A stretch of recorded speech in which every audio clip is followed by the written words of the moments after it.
Step 1, wake up early, gonna rise with the sun. Step 2, get some good, some food in you. Step 3, think real hard about what you wanna be. Step 4, everybody just do your thing. Wake up, today's gonna be a good day. Wake up, today's gonna be a good day. Wake up, today's gonna be a good day. Wake up, today's gonna be a good day. Wake up, today's gonna be a good day. Wake up, today's gonna be a good day. Wake up, today's gonna be a good day. Wake up, today's gonna be a good day. Yo, set your affirmations, aspirations. I got shit to do, the aftermath of preparation. Good food, good mood, blood in circulation. One step at a time, yeah, that's how you make it. Set a goal you control and the steps you take them. I try to pick one thought, have some concentration. And if I make a mistake, it's called education. I try to do this every day, call it replication. Wake up, today's gonna be a good day. Wake up, today's gonna be a good day. Wake up, today's gonna be a good day. Wake up, today's gonna be a good day. Wake up, today's gonna be a good day. Wake up, today's gonna be a good day. Wake up, today's gonna be a good day. Wake up, today's gonna be a good day. Life ain't easy, yo, I think there's a reason though. Ups and downs, just like every different season, yo. Sometimes I'm high, other times I'm barely breathing, though. I always gotta fight and hide from the demons, yo. Negative thoughts are poison, they rot. Head full of flies, so here come the clouds. They'll never stop unless I can swap all the bad for the good in my head when I'm lost. Yeah, so I'ma fake it till I make it. Positive thoughts are overtaken, I got patience. One day at a time is how you operate a cadence. A flow, you grow, you show yourself a foundation. Stay away from all the shit that causes temptation. I know that I like to do it cause it's sensation. I live my life in my head like a narration. Don't expect greatness, do my best, man, I'll take it. Wake up, today's gonna be a good day. Wake up, today's gonna be a good day. Wake up, today's gonna be a good day. Wake up, today's gonna be a good day. Wake up, today's gonna be a good day. Wake up, today's gonna be a good day. Wake up, today's gonna be a good day. Wake up, today's gonna be a good day. Wake up early, gonna rise with the sun. Step 2, get some good, some food in you. Step 3, think real hard about what you wanna be. Step 4, everybody just do your thing. Hi, Bullhorn Betty. Thank you for my shirt. Welcome to the Bullhorn Betty Kids Club.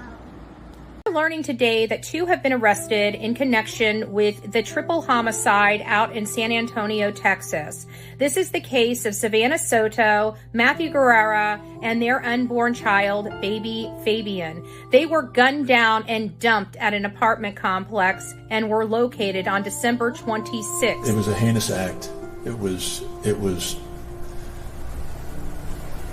unspeakable, the tragedy of it. When we talk about the manner of death has not been determined, the manner meaning, was it a suicide or was it a murder? You said that ME said that for Matthew Guerra it was a gunshot wound to the head, but when we called them, they said it's a contact gunshot wound. What does that mean? It means that it was there. However, with new evidence and new information coming forward, we have learned that they died on the 21st in early morning hours leading into the 22nd. It was right before midnight when the car was dumped in that video that you just saw. What we've learned since then is that this is potentially a drug deal that has gone wrong. This is a robbery homicide because everything happened from execution to dumping the car in less than 10 minutes, according to the affidavit. Let me know what your thoughts are. Don't forget to like, share, and subscribe here on TikTok to Bullhorn Betty. And don't forget, I have another channel. It is on YouTube. Please consider going over to Bullhorn Betty Crime Stories to get the latest and greatest on the up-to-date true crime news. Once the new evidence came to light, Sheriff Gaylor was adamant that we needed to inform our community as soon as possible. These were just a few words that the chief of police said at a press conference related to Rachel Moren, which went missing August 5th. However, she was found a day later, bludgeoned to death. Rachel Moren, mother of 5, often found comfort in being outdoors and working out. This was no different August 5th, around 6 p.m. when she went to the Mapa Heritage Trail in Bel Air, Maryland. Nobody really knows what happened on that trail, but whatever it is, it was really horrible. A teenage girl found her body the next day during search efforts. The horrific scene only can be what is left to imagination. Her death has grabbed local, state, national, and international headlines. DNA was located at the scene of the crime. DNA evidence is part of nearly every modern-day investigation, and in Rachel's case, DNA evidence was collected by our Forensic Services Unit. This DNA evidence has come back as a match, tied to a home invasion and an assault of a young girl in Los Angeles this past March. This is the first time that we heard of an assailant associated with her case. Unfortunately, that suspect has not been positively identified, but he did leave behind his DNA. In the video we obtained from the Los Angeles Police Department to be the person that murdered Rachel Moren on August 5th. Rachel, mother of 5, died a brutal death. Can you help? And the tip line number is 410-836-7788.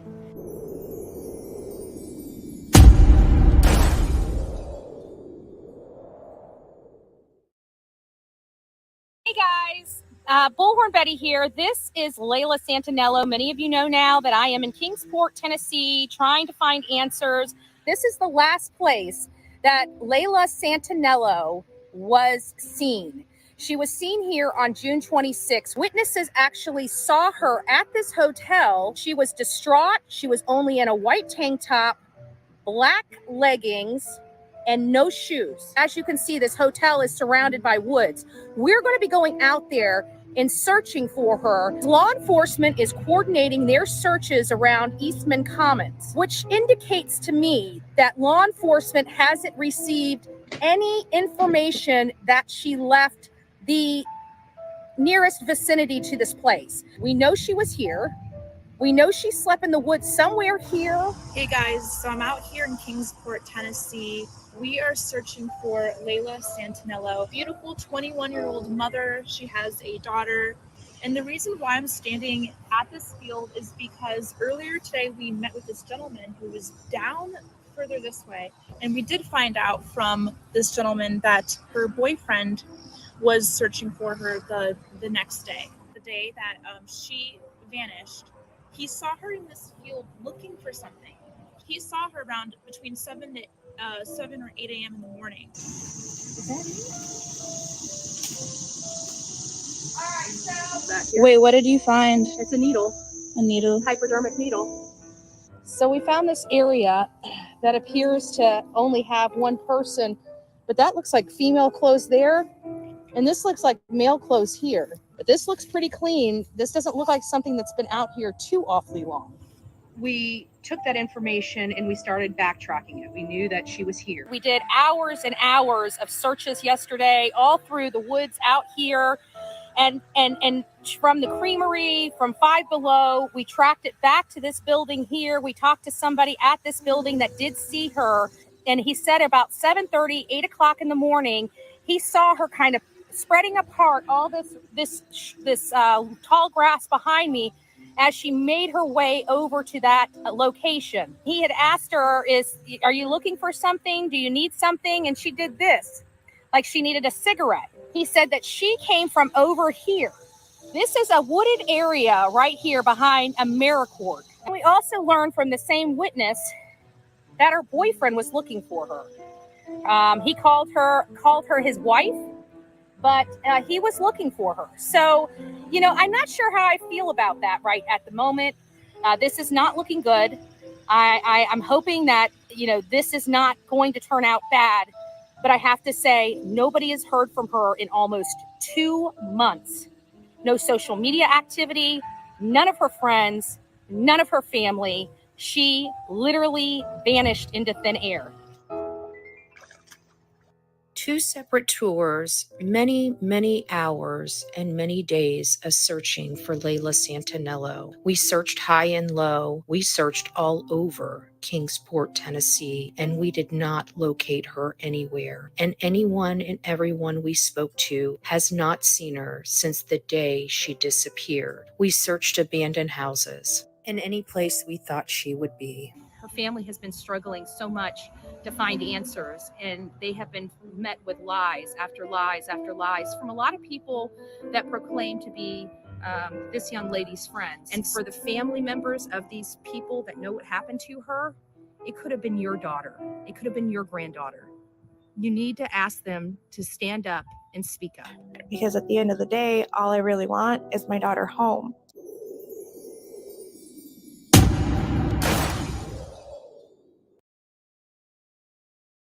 Well, good morning, my beautiful people of YouTube and X and X. It's nice to see you all here. I hope you guys like that.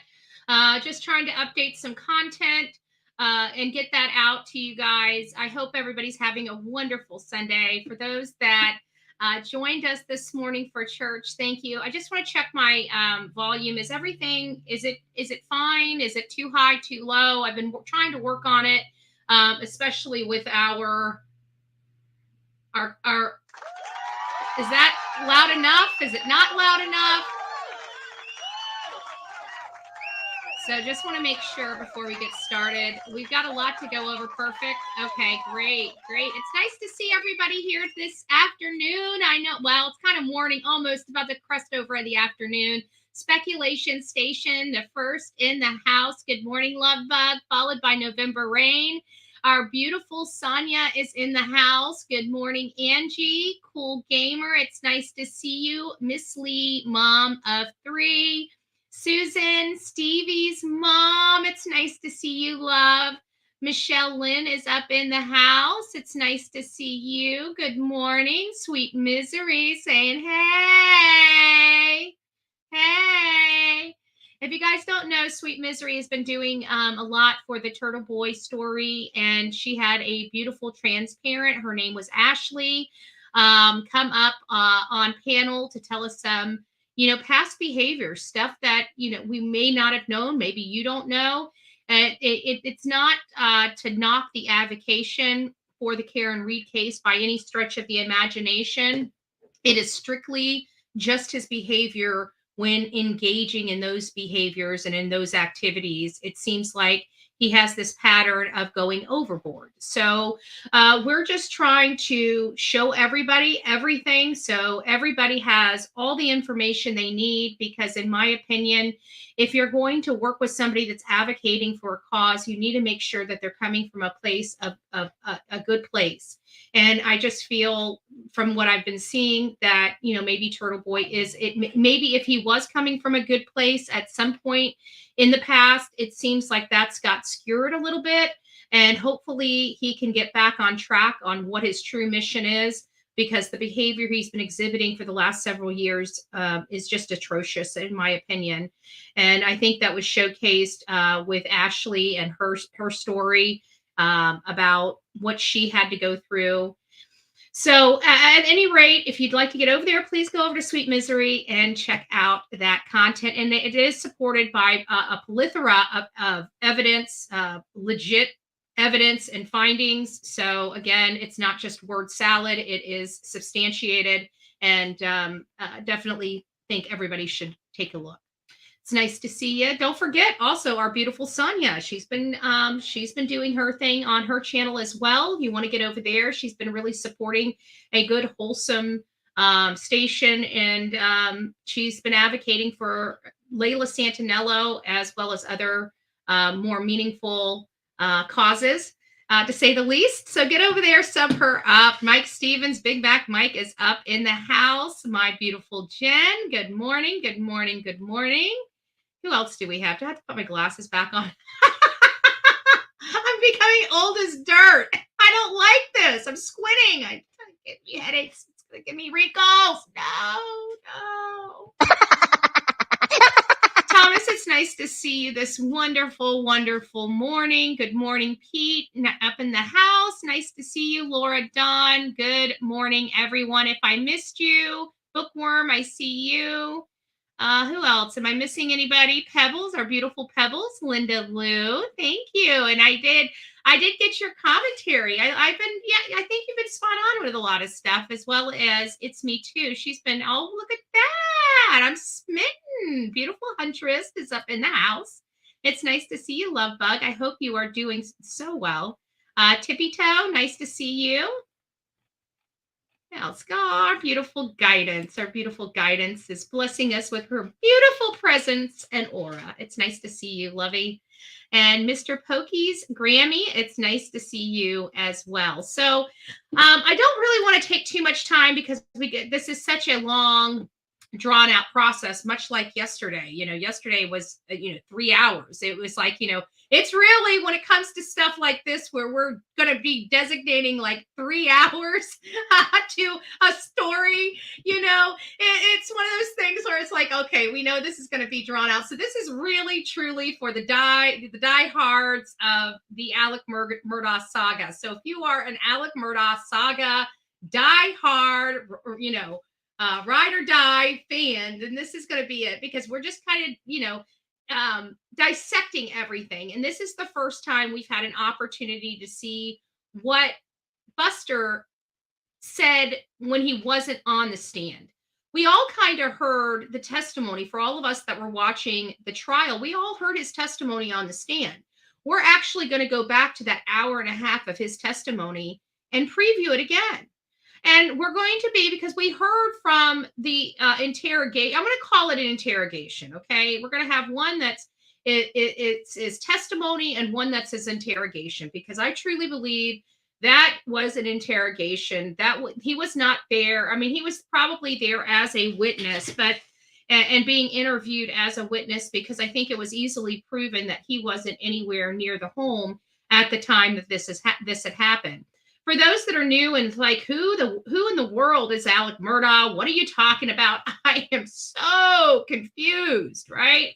I'm so confused. Let me say, okay, here we go.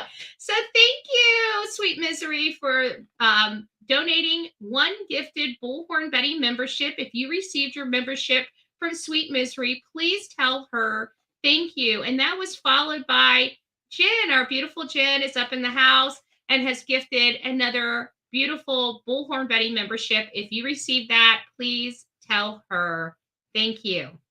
So before we get started, I'm going to tell you the rules of the chat for those that are new here to the Bullhorn Betty channel. I am Bullhorn Betty. We have beautiful mods in the chat that's going to be moderating this show. So we have a few rules, and it's, you can say what you mean and mean what you say, but don't say it mean. There is one rule and one rule only, and that is don't be a Richard. I'm going to leave it at that this Sunday. I usually elaborate on what that truly means, but being Sunday and on the heels of us coming right out of church, I will keep it to myself so you guys can figure it out on your own. Just be nice to one another. We have enough mean people in this world, and we cover enough of the inhumane of our society. We ourselves don't need to do it. So thank you for following the rules. We're going to get involved. We're going to get into this now. To tell you a little more about this, the Reader's Digest version of this story, Alec Murdaugh was a well-known attorney in South Carolina. His family was of this historical dynasty, so to speak, because they were the solicitor, which is basically the state prosecutor for the Low Country for almost 100 years. They go down in not only the South Carolina history books, but also the U.S. history books for the long-standing family of the solicitor position. That was taken over, I believe, in 2010. Do your own research for the date of that if you need to. However, just a very powerful, notable family that wields a lot of political power as well as just power in the Low Country. A lot of people feared this family and also had a lot of problems when it came to the case of Maggie Murdaugh as well as Paul Murdaugh, which were gunned down on their estate at Moselle. Alec was arrested in connection with the untimely death, the murders of his son and his wife. Since then, a lot has gone on. Now we have to take a little rewind backwards where we came to, how we got to the murders. So in 2015, a boy by the name of Stephen Smith was killed in the middle of the road. Nobody knew how. The Murdaughs got involved. We don't know why. It's up to people's opinion as to why they were involved. However, Stephen Smith's case went unsolved for many years. It was just now, he was just recently exhumed. They now realize that he truly was hit with something from a vehicle, just not a direct hit of the vehicle. He did die exactly where he fell in that road. That was where he was hit, and that was where he died. Nothing ever happened. Fast forward, then in 2018, Gloria Satterfield, the longtime housekeeper of the Murdaughs, had an untimely death due to a trip and fall at the Moselle property. She survived that trip and fall, but she never survived the cause of that. So she never came out of the hospital once she went in. She succumbed to those injuries. And Alec concocted this elaborate scheme to sue himself on behalf of her sons in order to elicit some kind of insurance proceeds for them since their mother was untimely died. At the end of the day, Alex stole that money from them, and also was stealing money from other clients as well, and had previously set up a Forge account, which Forge was a well-known company that did a lot of stuff with conservatorships, type annuity type based, I guess, products, financial products. And so Alec had a Forge account. And so that was just about to be disclosed because in 2019, his son Paul had a boating accident, which left one person dead. Her name was Mallory Beach. And Alex was just about to go before the judge for a motion to compel him to turn over his financial documentation. Shortly after that, his wife and son were gunned down on the property. There was a foiled suicide plot at a church within a half hour of his home. At the end of the day, he was arrested for a litany of crimes, over 100 financial crimes, including the first-degree homicide of his wife and son. And he was found guilty. He's serving 2 life sentences right now. And then he was just recently sentenced for the financial crimes. I think it was 25 years or something like that. I can't recall. If it's important to you, you can do your own research for that information. So that brings us full circle to where we are. And yesterday, we realized Law and Crime had released Buster Murdaugh's interrogation when he was at the Moselle property days after his wife his mom and brother were gunned down. There were some things that we noted here yesterday was the lack of emotion that he exhibited. We also noticed how close in proximity his father was. At the beginning, he was sweating. We noticed he had a lot of fidgeting and tension. It seemed like he wasn't answering the questions. And we also caught him in a lie, a very big, in my opinion, a very big lie. The investigators asked if there was any internal family turmoil. And he told them no, when he knew very well there was definitely some family turmoil going on, predominantly Alex's drug problem. He absolutely had a pill problem. Now, we don't believe he had the pill problem to the extent that he said in court, because we all know if he took that amount of medication, he wouldn't be here. I mean, that's just the bottom line. He would be next to his wife and son. There's no way his body could handle that. There's no way anybody could handle that. So that fell on deaf ears and was kind of shocking, because we do know he does have a narcotic problem. Before we get started, I know we forgot to get to the language of letting go yesterday until we were to the end. I just want to read the language of letting go before we get started, and then it'll open us up to the phones. I'm going to open up the phones. We're going to talk. You guys watched his interrogation yesterday. We're going to watch his full court testimony today, and we're going to compare, what was removed, what was allowed, did he lie on the stand, was his testimony altered on the stand? Now that we have this original this original interrogation, we can now compare a statement on the stand, and that's really what I'd like to do, because let's face it, Buster's saying he doesn't feel safe and he feels like somebody's out there and they're going to hunt him down. I mean, they hunted his whole entire family down and did a great job at it. So without further ado, January 7th, save your life in a journal. Are you saving your life by writing about it in a journal? Sometimes I use a file in my computer for my journal. If I'm rambling, ranting, raving, writing something that could embarrass me if seen, I lock the file with a code. My words in my journal, whether it's on a computer or on a green Italian notebook, are meant for me and me alone. There are many ways to write in a journal. We can go on and on about whatever comes to us. That's helpful, especially if we're stuck. We can use our journal as a record, writing down what we did that day.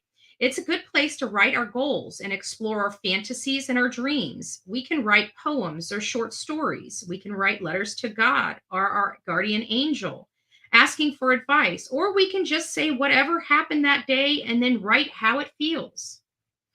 People may think there is a right and wrong way to write in a journal. I don't agree. There aren't any rules about journals. It's just a way to record and save our lives. Do you think your life is worth saving? I do. If you've been neglecting to do that task for yourself, why? God help me be aware of the respect and detail of my life. The activity is transfer your goal list to a journal and begin writing your responses to the meditations and the activities as part of your journal entry for each day. Use your journal as a logbook to record what you're doing and who you're doing it with as you pursue your dreams, or use it as a way of exploring how you feel, who you are, and what you want to do. Save your life in whatever way makes sense to you. So I find journaling, I mean, in the grand scheme of things, journaling to me is therapeutic, right? It's a way to get some of the gunk out and it's a healthy outlet to get it out, because sometimes we feel pent up, emotions that are just feelings. It doesn't mean that we definitely want to push those onto the person that we're feeling about them at that moment.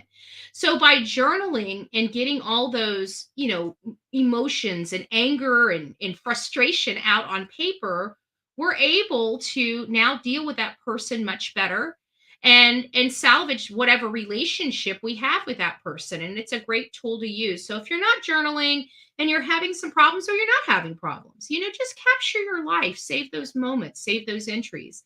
If you're not journaling, again, very therapeutic in this day and age when we have to walk on eggshells and everybody's filled with anxiety. It's a great tool to use to help, release some of that anxiety. All right, that's it. That's the soapbox, Bullhorn Betty soapbox for the day. Thank you for lending your ears for 28 full minutes to get this in. Yay! I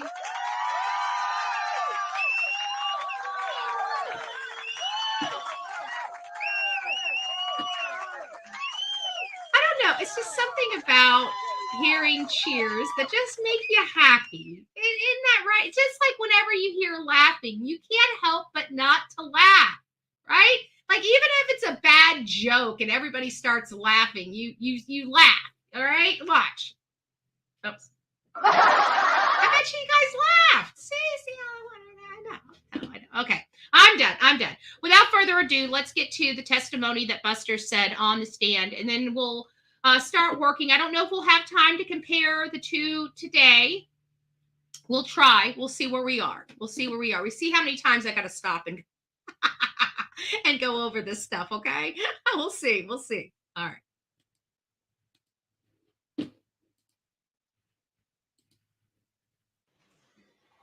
Good morning. Day number 21. Hey. Now the defense's case. As you all might know, Can you guys hear everything? Okay, let me know if you can't. And that juror has to be replaced, and that juror is being replaced by juror number 530. Juror number 530, nod. 530. All right, juror number 530, you're one of the first 12 now.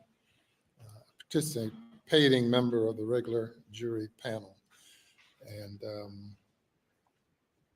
we'll press on with our case, and hopefully we'll not have much more attrition, but it's understandable the longer this case goes.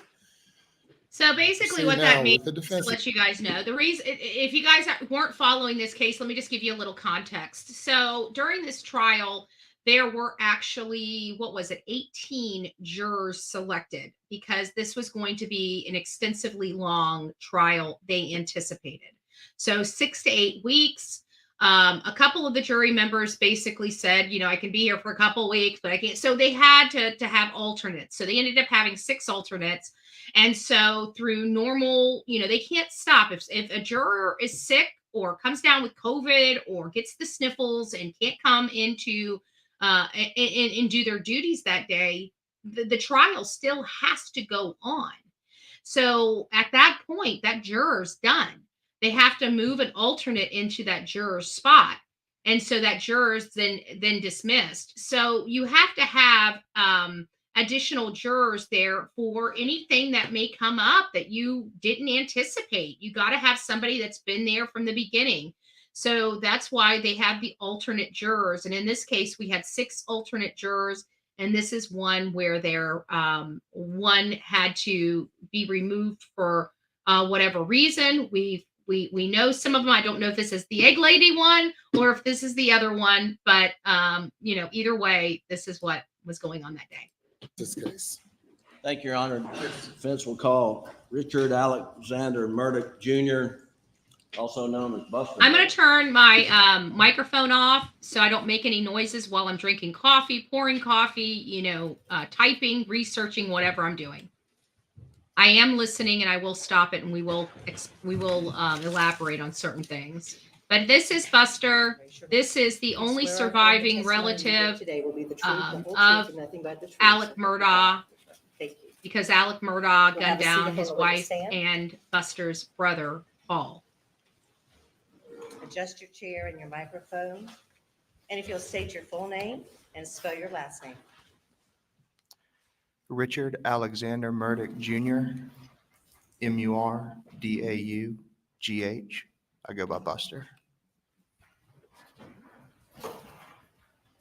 Mr. Murdaugh, is your father sitting over here at the defense table? Yes, sir. Tell the jury a little bit about yourself. Where you born? Where you raised? Where'd you go to school? Right. So my name is Buster, 26 years old. I live in Hilton Head Island, South Carolina. I was born in Savannah and lived in Beaufort for about 2 years. Justice Jane, it's nice to see you, love. Unicorn, Indiana. Nice to see you as well. And I grew up in Hampton, went to Wade Hampton High School. And after high school, I went to a small college in Spartanburg called Wofford. Is your mother Maggie? Yes, sir. And your brother Paul? Yes, sir. When you moved to Hampton, do you remember how old you were when you first moved to Hampton? Three or four. Okay. And did you live in Hampton, in a house in the city limits? Yes, sir. The town limits? Yes, sir. And you did that with your mom and dad and brother for how long? For around 20 years. Right. What schools did you go to coming up through in Hampton County? What you go to grade school? Went to Ben Hazel Primary School, Hampton Elementary School, North District Middle School, Wade Hampton High School. Okay. And as you were growing up, what were your interests, Buster? Sports, playing sports, doing things outdoors, hunting, fishing. And was your father involved in those interests with you? Yes, sir. And was your mother also? Yes, sir. And in what way? Well, my father coached every little league team I played on up until I started playing for the schools in which had a coach. And what about Paul? What were his interests growing up? Paul's interests were outdoors mostly, hunting, fishing, playing around in the woods. Right. Did he also play sports at times? He did. Yeah, he played basketball and baseball. Sorry about that. For those that don't know, Paul loved the Moselle property. Yeah, and I think that they kept that property more so for Paul than anybody else, because it didn't sound like Maggie really liked the property. She stayed at Edisto. It didn't seem like Buster was really crazy about the property. He didn't really care to be there. He didn't really care to do the work. And it sounded like, maybe Alec himself loved the property, but I feel like they kept that property more so for Paul than anybody else. Did your dad coach him as well? He did. And would your parents attend all of your and Paul's sporting events as you're growing? Every game. And it was a rarity for them to miss one. And then if they had to, they would call and explain. And right. And at some point in time, did your parents buy this property off Moselle Road? Yes, sir. Do you remember roughly when that was? Right around 2012, I think. I would have been a sophomore in high school. And when that property was first purchased, did you move out to Moselle, or are you still living in Hampton? So we had a house in Hampton and also purchased the property at Moselle, which had a house. And for the beginning stages of owning Moselle, Hampton was still working as our primary residence. But I believe it was Hurricane Matthew, or one of the hurricanes came through and blew a bunch of pine trees over on the house. So it had to get work done to it. And from that point, we moved out from Hampton to Moselle while the house was getting fixed. And more or less, it just it never transitioned back to Hampton. It just almost like Moselle became the primary residence. And during this time, did your family also have a house at Edisto? Yes, sir. How frequently would you stay at the house at Edisto? Very frequently during the summertime, almost every weekend. And when your family essentially relocated to the Moselle property, making it primary residence, were you still living at home in high school, or remember how old you were at that point in time? Yeah, I'm sorry, Jim. Will you say that again? Were you living at home at that point in time? Is that while you were still in high school, or yes? School? You remember when you transitioned to Moselle and started staying there basically full time during the school year?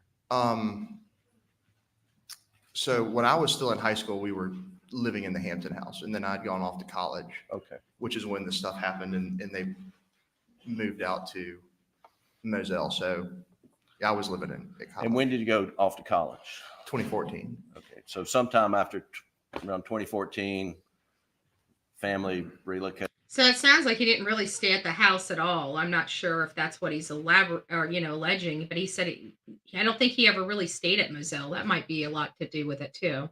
Related to Moselle for the most part because right. of the hurricane damage. Yes, sir. Okay.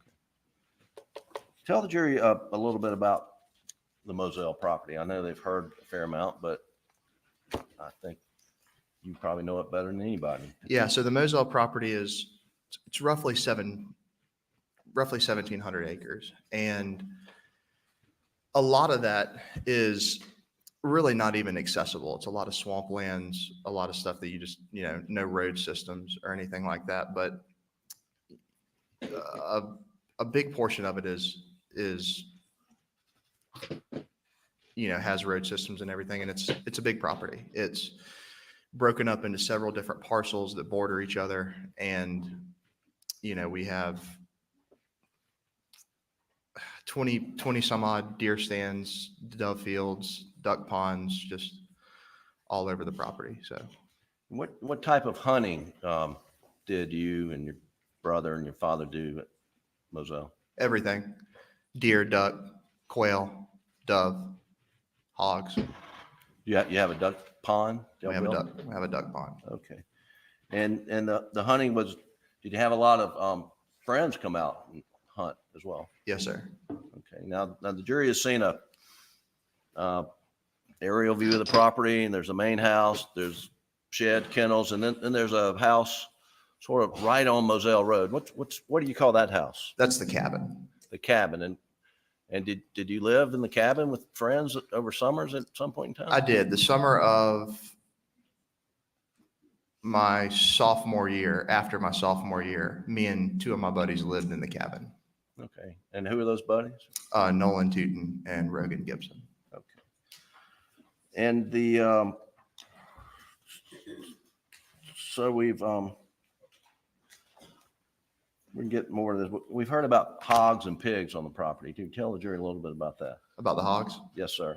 We had a lot of hogs, and if you don't know, hogs are very destructive to a piece of property. You know, we plant food plots for the deer, plant the fields for the doves and the ducks, and they basically go through and ruin it all. So given the high population of hogs, we, would frequently go out and hunt them, try to cut the numbers down a little bit. Did what kind of guns did you have there at Moselle? We had a lot of guns. Did you have shotguns? We did, shotguns.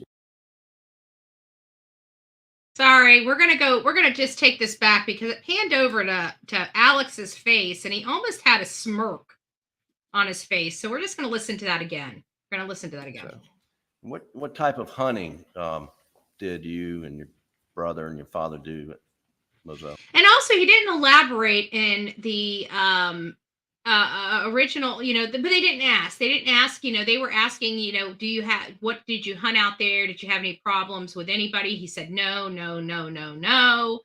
now they're going to be going into this elaboration of, hogs and how destructive hogs are. So I have a funny feeling this is a way to explain why guns are just laying around all over the place and all over the property out there. I have a funny feeling. We watched this before, Everything. but we watched this testimony before, but honestly, I can't remember what he said. That's why we're watching it again and not going off memory, especially in light of us getting a hold of his interrogation. Deer, duck, quail, dove, hogs. You have a duck pond? We have a duck pond. Okay. And the hunting was, did you have a lot of friends come out and hunt as well? Yes, sir. Okay. Now the jury has seen a aerial view of the property, and there's a main house, there's shed, kennels, and then there's a house. Sorry, guys. Sort of right on Moselle Road. What do you call that house? That's the cabin. The cabin. And did you live in the cabin with friends over summers at some point in time? I did. The summer of my sophomore year, after my sophomore year, me and two of my buddies lived in the cabin. Okay. And who are those buddies? Nolan Tootin and Rogan Gibson. Okay. And the so we can get more of this. We've heard about hogs and pigs on the property. Can you tell the jury a little bit about that? About the hogs? Yes, sir. We had a lot of hogs, and if you don't know, hogs are very destructive to a piece of property. We plant food plots for the deer, plant the fields for the doves and the ducks, and they basically go through and ruin it all. So given the high population of hogs, we, would frequently go out and hunt them, try to cut the numbers down a little bit. Right there. That's what I'm talking about. Right there. That smirk on his face. Holy smokes. He's trying to explain there's some reason why they're focusing on the hogs. And then you got this grin, this S-eating grin on his face. What kind of guns did you have there at Moselle? We had a lot of guns. Do you have shotguns? We did shotguns. You have 12 gauge shotguns? 12 gauge shotguns, 20 gauge shotguns, 16 gauge shotguns, 28 gauge shotguns. Right. And how many type rifles did you have on the property? A lot. Can you just name some of them? Yeah, 270 short mag, 7mm 08, 308. We need to compare this to 243, the list that he 223. gave during the interrogation. 300 Blackout. And what type of ammo did you keep on the property? Well, I mean, all ammos for those calibers. Sure. And where were the guns kept primarily? In the gun room at the main house at Moselle. And was there a pool table in the gun room? There was. Okay. Were there times when guns were left elsewhere on the property? Yes. Where else on the property would guns be left? Well, just myself. I mean, I've left them up at the shed before. I've left them on golf cart used that day, left them in a truck.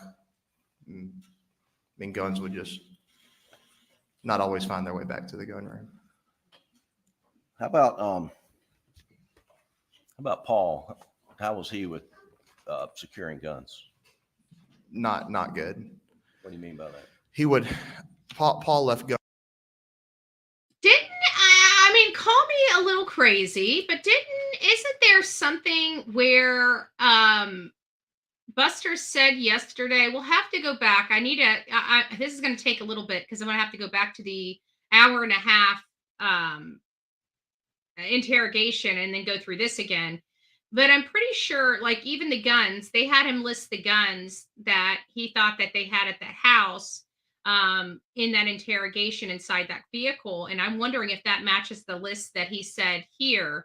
And also, they asked him specifically about whether they left guns out. And he said, yeah, I know I've left a gun here or there, but he never elaborated really on Paul. And so I think that's giving him the ability to kind of elaborate here because they know that they had never elaborated about it before. I don't know. Just my assumption. Do your own research, obviously develop your own opinion of the situation. But I thought he seemed coached inside that car when he gave when he was interrogated. And I feel like he's even more prepped for the stand here.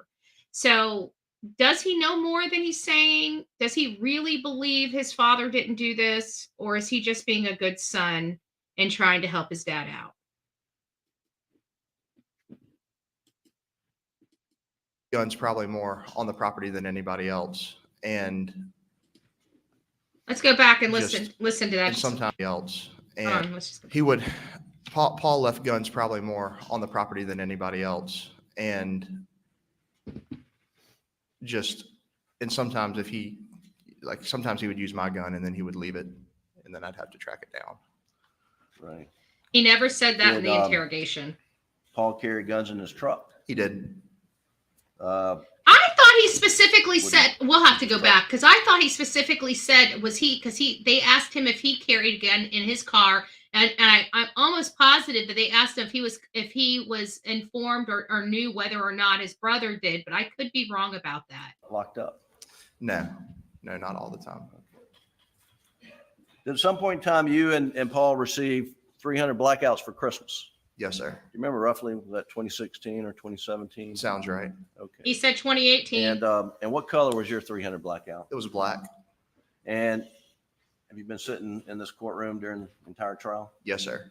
I remember that. And the jury's seen a black 300 blackout. Is that yours? It is. That is my 300 blackout. Was that the one you got for Christmas? Yes, sir. And what color was Paul's? Paul's was black and tan. And when you say black and tan, what part was tan and what part was black? So the receiver would have been tan and and barrel would have been tan. What part would have been black? Stock, maybe. Okay. And so yours was all black, his was black and tan. That's right. What happened to his that he got for Christmas in 2016? His gun was apparently stolen, lost. He's starting to wipe his eye. I noticed that must be a nervous twitch in him. How do you know that? That's just what Paul told me. What happened to your gun after Paul's was stolen? My gun became, what we would both use. And what did that create some confrontation between you two at times? Yes, sir. And why? Well, kind of like I just touched on. So he would use it. He's not very good about putting it back where he found it. I leave it somewhere. I go back and, want to get it, and it's not there. Did you notice, were you aware that Paul got a replacement at some point in time? No, sir. Well, you heard about that in the courtroom? Yes, sir. Okay. But up to that point, did you ever see Paul use the replacement? No, sir. I've never seen a replacement. So every time in your presence, Paul was using a 300 Blackout, which one would it be? Mine.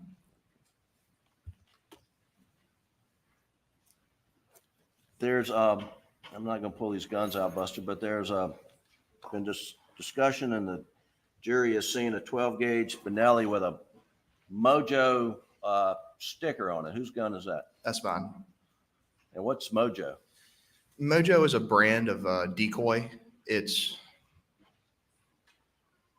basically what it is it's, say you buy a wood duck Mojo and it sits on a pole, but the wings are motorized. So it's to replicate, a more alive duck. And why's your Benelli have a Mojo sticker on it? Because I bought a Mojo Decoy, and in the box it came with a sticker, and I put the sticker on the gun barrel. And so that way that's your gun. That's right. I believe the evidence in the case is that Mojo Benelli, when it was seized, was loaded. Did you frequently put the gun away loaded? Yes, sir. Why?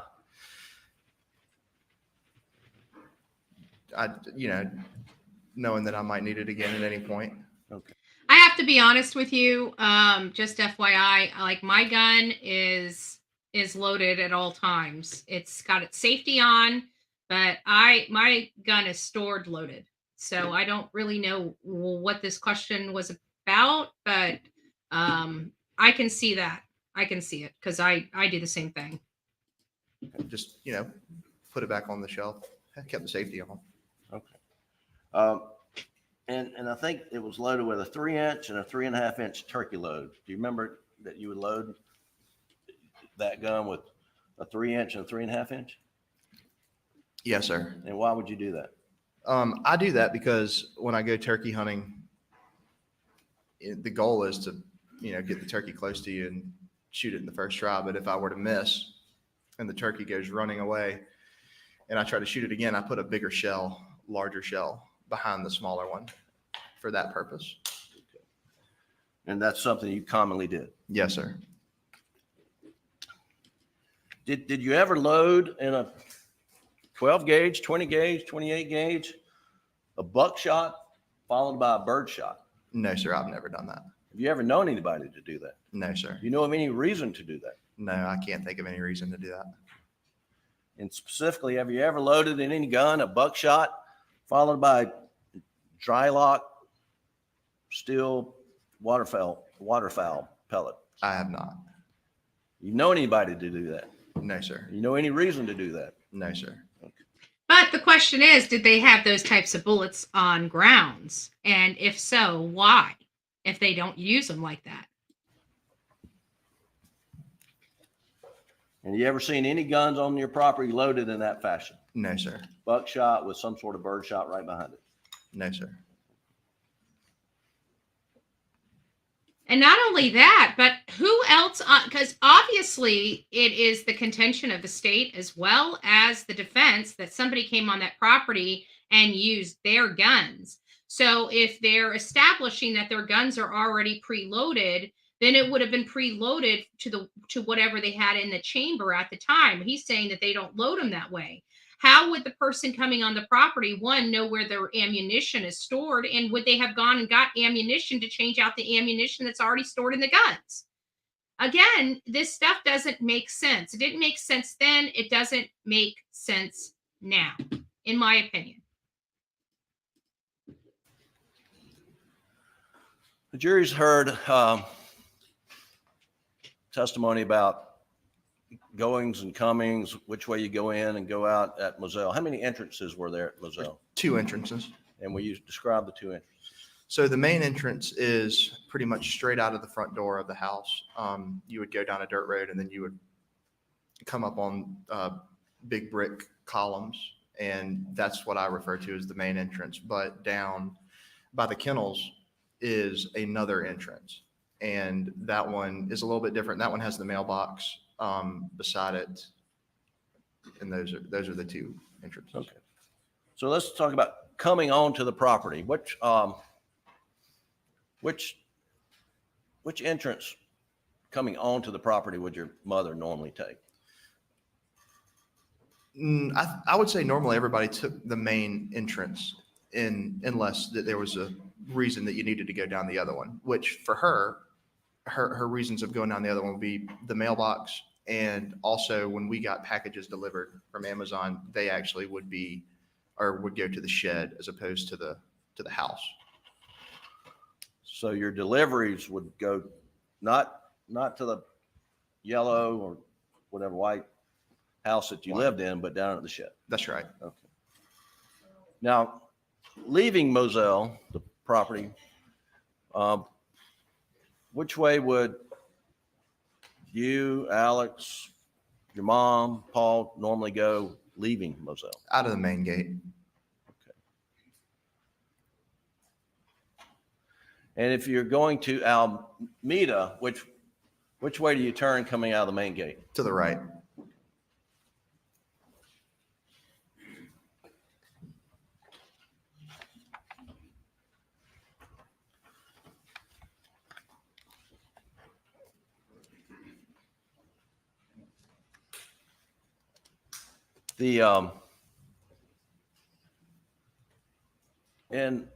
In 2020, 2021,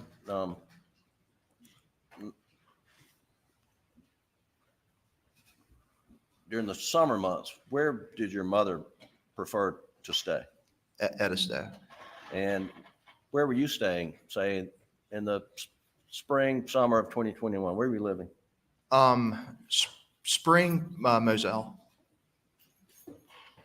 And then summer, where'd you move to? Or I was down at Edisto a lot in the summer. okay.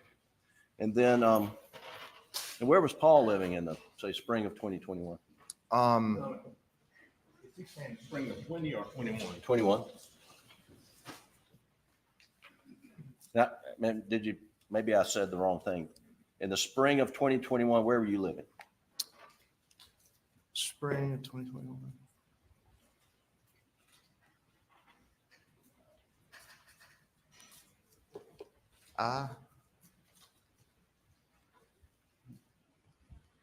Did you have an apartment in Columbia? Yes, I did have an apartment in Columbia. Split time between Columbia and Moselle, and yes, sir. And you have a girlfriend? Yes, sir. Okay. And then in the summer of 2021, well, in June, where were you living? Between Columbia and between Rock Hill. Okay. And who lived in Rock Hill? My girlfriend's mom. Okay. And then in the spring up through June Thank of you, 2021, where was Paul living? In Columbia. He had an apartment in Columbia? Yes, sir. And was he enrolled at University of South Carolina in the spring of 2021? Yes, sir. Okay, and then once school got out, you know where Paul relocated to? Anywhere? No, not exactly. I know that.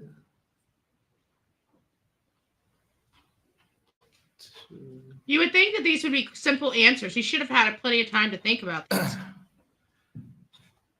I mean, I think he went down to live with John Marvin. He was working for him for the summertime. And who's John Marvin? My uncle. And what kind of business does John Marvin have? He has a rental business and he sells Kubota tractors. And where does he have store locations? One in Okatee, one in Hampton. And was Paul working at the Okatee location? Yes. Just sort of backing up, did you and your dad and mother and brother Paul do a lot of things with your mother's family, the Brandstetters. Yes, sir. What type of things would y'all do? Well, we gather every holiday, and other than that, we would do trips together. We would go down to Key West, go over to my Aunt Mary and Uncle Bart's lake house, river house, just right, stuff like that. Take trips, family trips. And I'm just going to pull up on the screen, Doug, Defendant's Exhibit 122, which is in evidence, Your Honor. And Buster, take a look on the screen, and I believe you're testified about this. Can you tell the jury what this photo is? This is a photo of me and my brother and my mom and my dad. And was this taken in, I think, May 21? You were up for a baby shower, is that right? Yes, sir. And where was this? So this is this is at Lake Kiwi in a community called the Reserve. Okay. And y'all are visiting with whom? With my aunt and uncle, Aunt Mary and Uncle Bart. And for what purpose? For my oldest cousin's baby shower. All right. And was events like this unusual or no, sir? Frequent? They're common. And was your father close with Maggie's dad, your grandfather, Papa T, as it's been heard in this, it's been known in this courtroom? Yes, sir, he was. What kind of things would they do together? They would do a lot. I just have, I don't know if anybody else has this problem. Let me know. Like, I feel that Buster is just either in denial or just, he's acting like everybody is just in this great, everybody gets along, but he doesn't remember simple things about his own brother. I remember when we've seen it, it always made me wonder, was this really as tight-knit of a family as we have been led to believe? Because, I mean, just hear me out. Is it possible that even though Buster's here and he's, speaking on his dad's behalf, he's obviously testifying on behalf of the defense, not the prosecution, is it possible that he basically left home? Like, it sounded like there was some type of financial problems and they had to move out of the Hamptons. That's what it sounds like to me. And I think there is some testimony kind of in that realm of possibilities that there was some type of financial issue. They sold the house. They bought the house in Moselle. This is a place that Paul ended up loving, but it was right on the heels of a Buster, graduating from high school, and he was off to college. It doesn't sound like he ever really lived at this Moselle property. It sounded like he was a Hampton baby. And when he was no longer a Hampton baby, he went over to, Rock Hill and Columbia, in the Columbia area. And it just seems like he seems to be fairly disconnected from the family. Yeah, the family does things. They have functions, holidays, and they were all there for Memorial Day with friends, and a circulation of people coming in and out. That's what was said by Buster yesterday during the interrogation. So it sounds like he's there. He's part of the family, but it also sounds in the same vein that he's also ultra disconnected and doesn't know the comings and goings of his family. So it just shows that, yes, he's part of the family, but it doesn't sound like he is as close as we've been led to believe. Potentially. I don't know. I don't know your thoughts. A lot together. For a long time, there was my grandfather had a camping trip. Good morning, Bear Down, and Hindsight. It's nice to see you. Dad and Papa T would go to Carolina sporting events together, play golf together. And did you spend a lot of time with your dad and your grandfather, Papa T? Yes, sir. You play golf with him? Yes, sir. We'll get to that in a little bit. And let's talk about your dad's side of the family. Was it a close-knit family? Yes, sir. And and your grandfather, your dad's father, his name was what? Handsome. Handsome.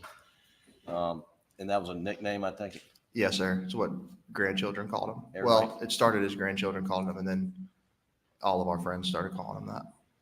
But that was Randolph Murdaugh? Yes, sir. And then your grandmother's name, Libby? Yes, sir. And they live close by, is that correct? That's right. Where do they live? Alameda. And in relation to, I guess, Hampton, where's Alameda? So straight down 278, like you're going to Yemisi. Okay. And how far away is it from, say, the law office of PMPED to your grandparents' house? Right. Roughly how far is that? 10 minutes. Okay. And how far of a drive would it have been from your house in Hampton? I mean, roughly the same. Right. And you know roughly how far of a drive would have been from the house in Moselle? Probably more like 20. 25 maybe. And did you and your mom and your dad and your brother Paul spend a lot of time with the Murdaugh side of the family? Yes, sir. And what would y'all do together? Similar stuff, obviously gathering during the holidays, various things like that. We would take trips with that side of the family as well. How many people believe that they probably did more with the Murdaugh side of the family than the other side of the family? And this literally comes back to my comments related to why there's no headstone. Like I'm really bothered personally by the fact that Maggie and Paul have no headstone. Still, all these years later, have no headstone. It's bothersome for me. I don't know why, but it is. You know, get out everybody, rent a big house, you know, meet up on the water on the weekends, just a lot of stuff going on with that side of the family as well. And so I guess let's go back and, well, let's identify on your dad's side of the family. Did your dad have brothers and sisters? Yes, sir. Who are they? John Marvin, Randy, and Lynn. Okay. And then John Marvin, Randy, and Lynn had children, did they? Yes, sir. So he had a lot of cousins? Yes, sir. And families would get together, those cousins and aunts and uncles? That's right. Okay. And was there property down on Chichessie that y'all would spend time at? Yes, sir. That was the family river house, Chichessie. And where is that located? So it's located in Okatee, Waters Avenue, off the Chichessie River. And they have all these family properties too. He's talking about one right now. In the spring, in May and June of 2021, what was your grandfather Handsome's health condition as you knew it? Not good. He wasn't in good health. What do you understand his health problems to be? I understand he had cancer, and I understood that, you know, he was having a pretty big battle with it. And what was your grandmother? What'd you call your grandmother? M. Yes, sir. What health issues did she have in May and June of 2021? She has Alzheimer's. And would your dad frequently check on Handsome and M? Yes, sir. Would you go with your dad to check on Handsome and M? I would occasionally go with them too. Yes, sir. Okay. And what times of day would you go with your dad to check on your grandparents? It could have been any time. Went over at lunch a lot of times. Went over in the evenings a lot. Just no real set schedule. Just kind of mosey Nice on to over. see you, Lulu. When would your mother go with your dad? She would, not regularly, but she went. Would Paul stop in and check on your grandparents? Yes, sir. Was that fairly regularly for something Paul to do? Yeah, Paul would do it regularly as well.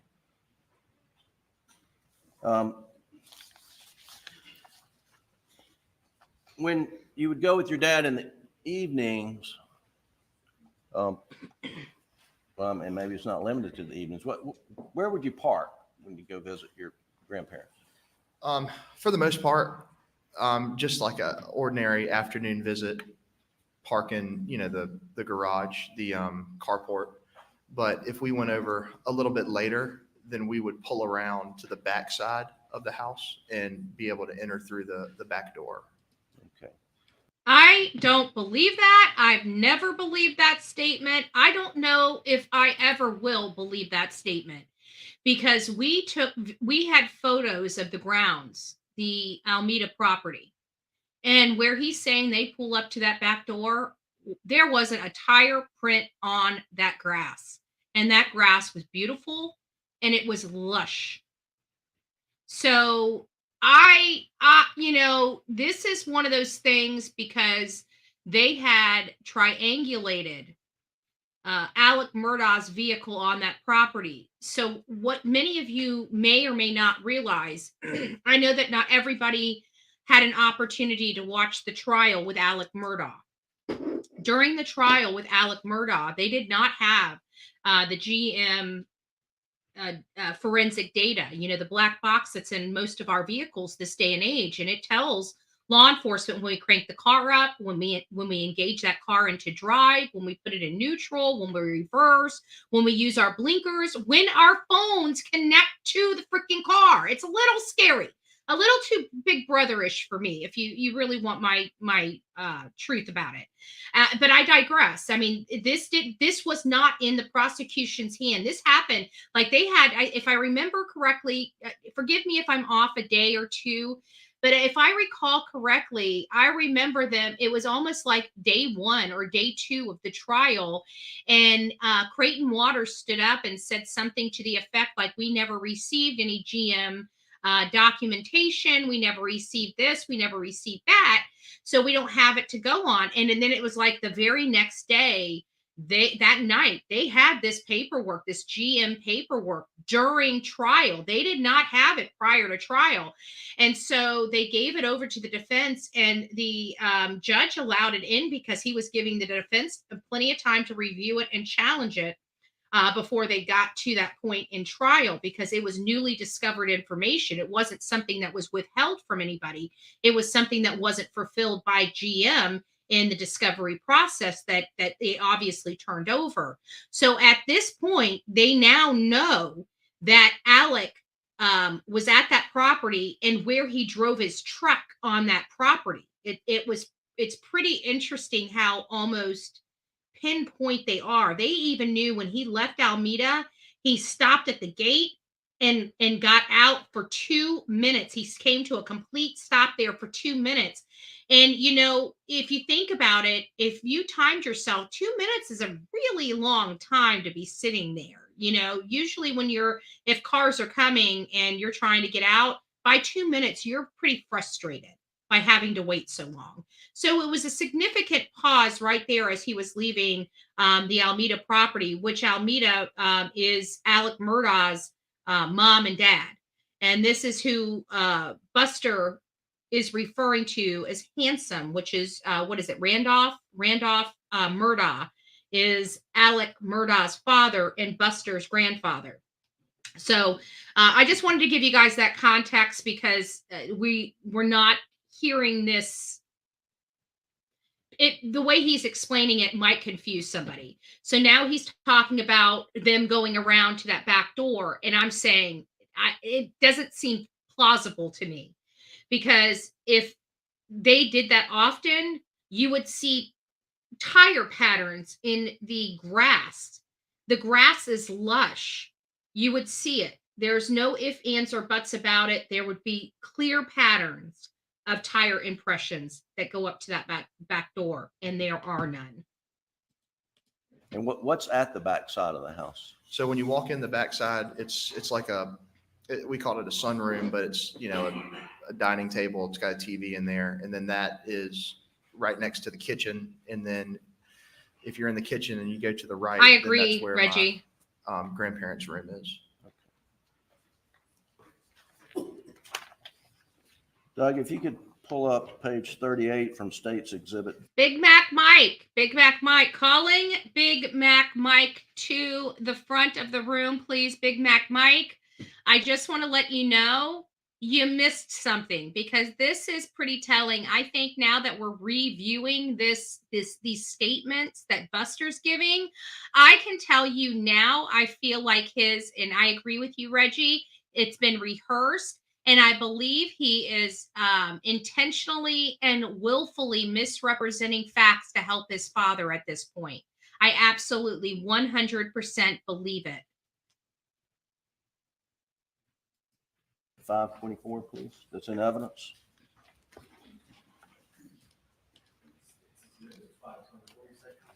I believe it is. Page 38. Oops, there we go.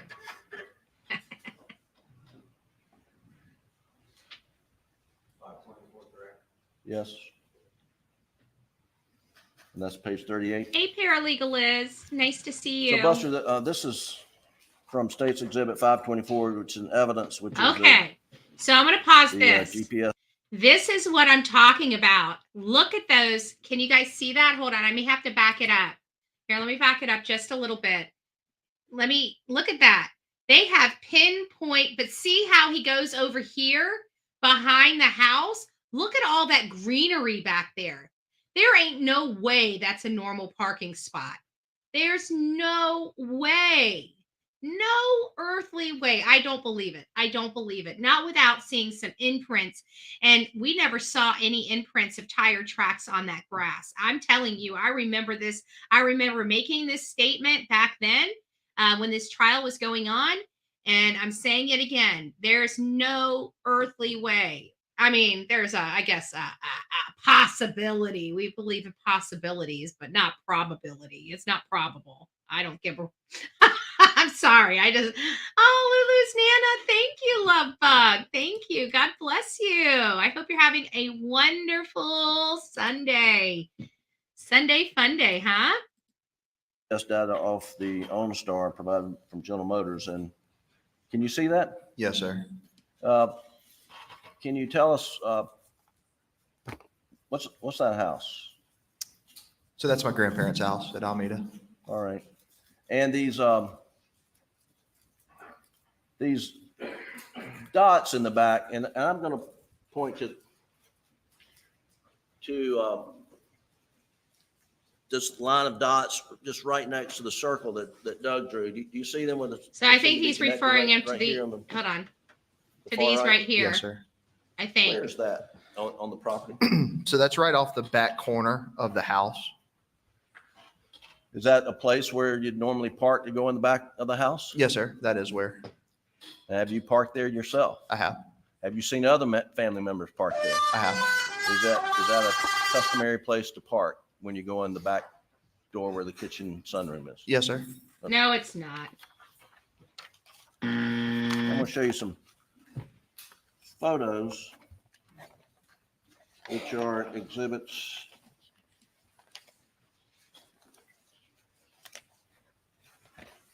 $130 to $136. If they show the one of the grass, I'm going to stop it. I'm going to pause it and show you. There is no way somebody's parking. Ask you if you can just identify them. Don't show them to the jury, but just tell us what those photographs. Don't show them to the jury.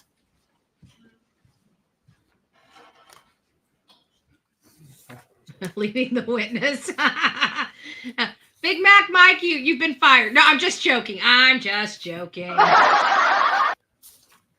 So these photos are of the area we're talking about off the back corner of the house at Alameda. All right. Your Honor, this time I move defendant's exhibits 130 through 136 in evidence. Okay. Thank you. So Doug, please pull up exhibit 133. All right, I think they might show it. And Buster, tell us what 133 is, please. Look at that grass. Yeah, so this is the back door entrance to where Pay I was attention just to the talking about grass. to enter into the sunroom, kitchen, into the kind of back quarters where my grandparents' bedrooms were. All right, and if you'll pull up 134, Doug, please. Look at that grass. And what's 134? Same thing, same backside of the property, just little bit of a different There's angle. no way. So the part of the house to the right of the photo, what's that? Can you see here? Yeah, so that right there would be my grandparents' bedroom.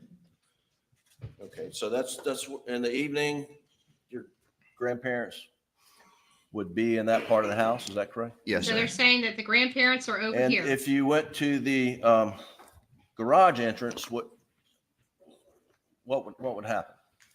What would be required of your grandparents or some sitter to let you in? Yeah, so you could go and knock, but a lot of times they're in the back part of the house and they don't hear you, so you normally call and say. Okay. I've got to stop it here. I got to stop it here because we now, we've all watched this trial. For those that haven't, let me explain it. Okay. So the lady that was staying at the Alameda property that night said she got a call from Alec Murdaugh. This is her testimony. We may have to go and review that. So she said she got a call from Alec Murdaugh that night to come there, and that it took him over 5 minutes to get there. She waited there to unlock the door for him, and it still took him another 5 minutes to get there. So that kind of negates what Buster's about to say here about the requirement of having to walk through the home and having to wake somebody up, because let's face it, they did have to get the caretaker up, and the caretaker did have to let Alec Murdaugh in that home. So we're going to hear this, but I want you to keep that caveat in the back of your mind when you hear his statement. Say like, hey, I'm at the front. I need to be, let in. And they'd have to walk from the back to the front, unlock the door, and let you in. But if you're in the back, how far is the walk? Quarter of the distance it would be to walk it's very short. And was it common to go in the back door? Yes, sir. And is it? And common go in the back door may be true, but where he parked, unfortunately, doesn't make sense. Please pull that up, Doug. I think this is going to be it. Let me see. It looks like it's the shot. There it is. So outside, I mean, look at that. There is no way without having, this is lush grass. I don't see outside of normal mow marks. And you barely even see them. I don't see where cars are parking in this area. I don't know anybody that would allow cars to park on this beautiful grass, manicured, lush grass. It would destroy the grass. The grass would die where the patterns of the tire tracks. If it was normal and customary to park back here, you don't have that. Yeah, and Lulu's Nana, you'd be the perfect person you would know if somebody drove on your grass, on your lush grass. Tell me you would not see the pattern, a perfect truck pattern, and if it was a common place to do, everybody drives back here because it's easier to get to that back door. You would have clear parking marks. You'd have clear disturbance on this lush grass. You see none of that. Again, look at the grass. That's all I'm saying. Don't smoke it. Just look at it. Yana, can you step down off the stand and point to the jury where?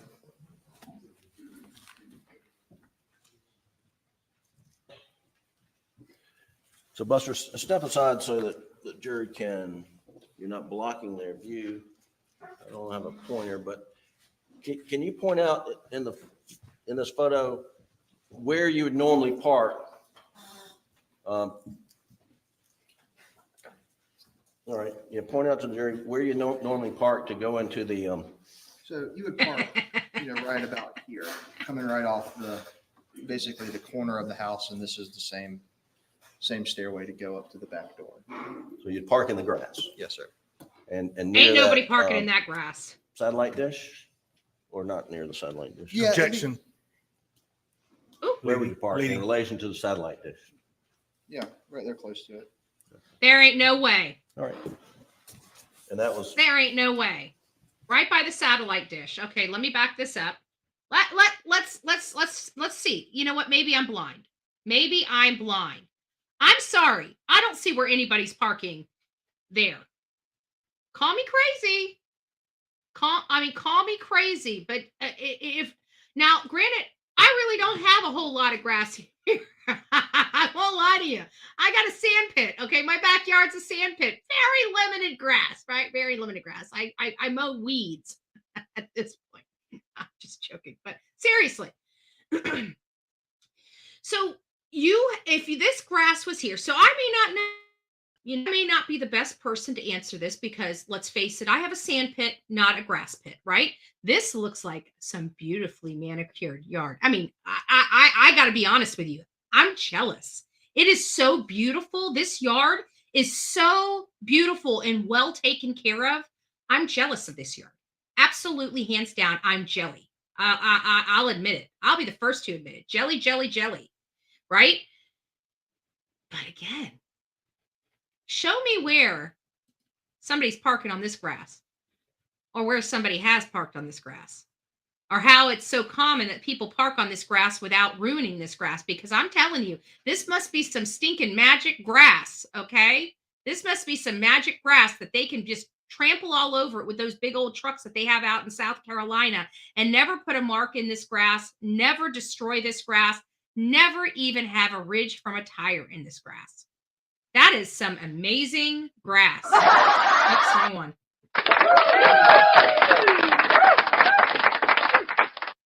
So it's magic grass. This might be the grass you need to go. It might be cheaper to go over here and pluck some of this grass. It seems like it's the magic grass. There you go, Jen. I just saved you. I don't know what does it cost this day for that stuff. I don't know. Don't put it in the chat. I don't care. I don't care. I don't care. All right, let me back this up again. Okay. I'm sorry. I don't see where people are parking on this grass. I mean, call me crazy. People with grass would know if you park on grass, what it will do to it. I don't see evidence of this to support his claim. Now, hang on, Buster. I'm sorry. Come back. What's this structure right here? That's what we call the cook shed. And maybe there's. That's a cook shed. And what's in the cook shed? A couple couches, big TVs. That's mostly where my grandfather used to have a cookout on every third Thursday of a month, and that's where he would have his little gathering. It's just an open concept in there with a kitchen, TV, a couple couches. All right. Hang on, Doug. Can you pull up 132 while Buster's still standing here?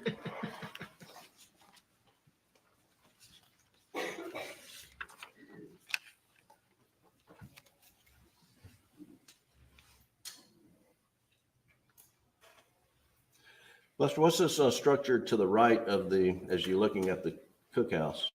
That's old shed. Okay. Now, roughly, what's the distance between the cookhouse and the cook shed to where you'd normally park to go in the back door?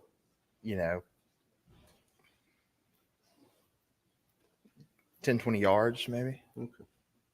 You know what? As a matter of fact, I don't see any impressions from trucks, period.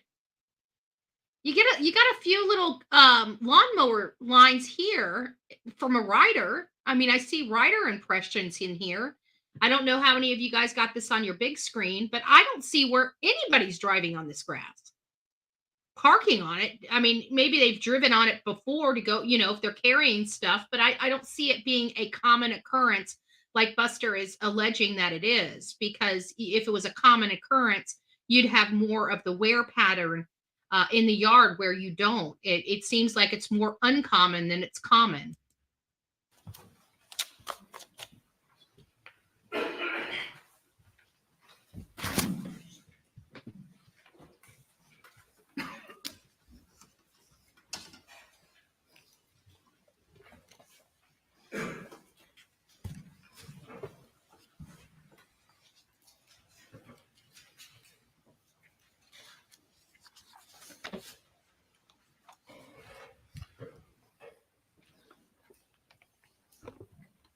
Buster, how often would you speak with your mom and dad on the telephone on a daily basis?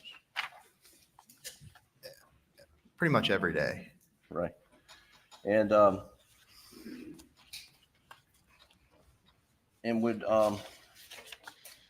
As you know, he says he speaks. I do believe he speaks with mom and dad every single day, or close to it. I do believe that statement, but I just find it a little odd that he's so disconnected with his family and in the comings and goings, especially in light of speaking with his mom and dad every single day. would you be with your dad when he's talking to your mother? Yes, sir. I guess can you give the jury some sense of how frequently, as a family, y'all would engage in telephone conversations daily? Yeah, it was very frequent. I mean, I spoke to my mom every day, multiple times a day, and the like for my dad and for my brother too. And then he just said he talks to his brother every single day. Did he just, I just heard him say that. Why I didn't hear him say that before, but he just said he talked to his brothers, he talks to his mom every single day, and the likes are the same with his father and his brother. He just said that. Let's go back. I'm going to go back 30 seconds. I want to hear that again. But he just testified before that he really didn't, he doesn't know much about his brother. How can he say he talks to his brother every day but doesn't know the comings and goings of his brother? It seems like to me, if you were speaking to your sibling every single day, you would have some kind of understanding of their comings and goings. Call me crazy. People do, right? Can you give the jury some sense of how frequently, as a family, y'all would engage in telephone conversations daily? Yeah, it was very frequent. I mean, I spoke to my mom every day, multiple times a day, and the like for my dad and for my brother too. And that's just me. And I know it's like they're all talking to each other too. Just a lot of conversating throughout the day over the telephones within the family. Okay. So Doug, I'm going to pull up State's Exhibit 520. Look at that grin on his face. Is an evidence, and like this what? is the heck? Rudovsky extended or extensive timeline, not the condensed version. State's 520, and if you'll go to page 14, please.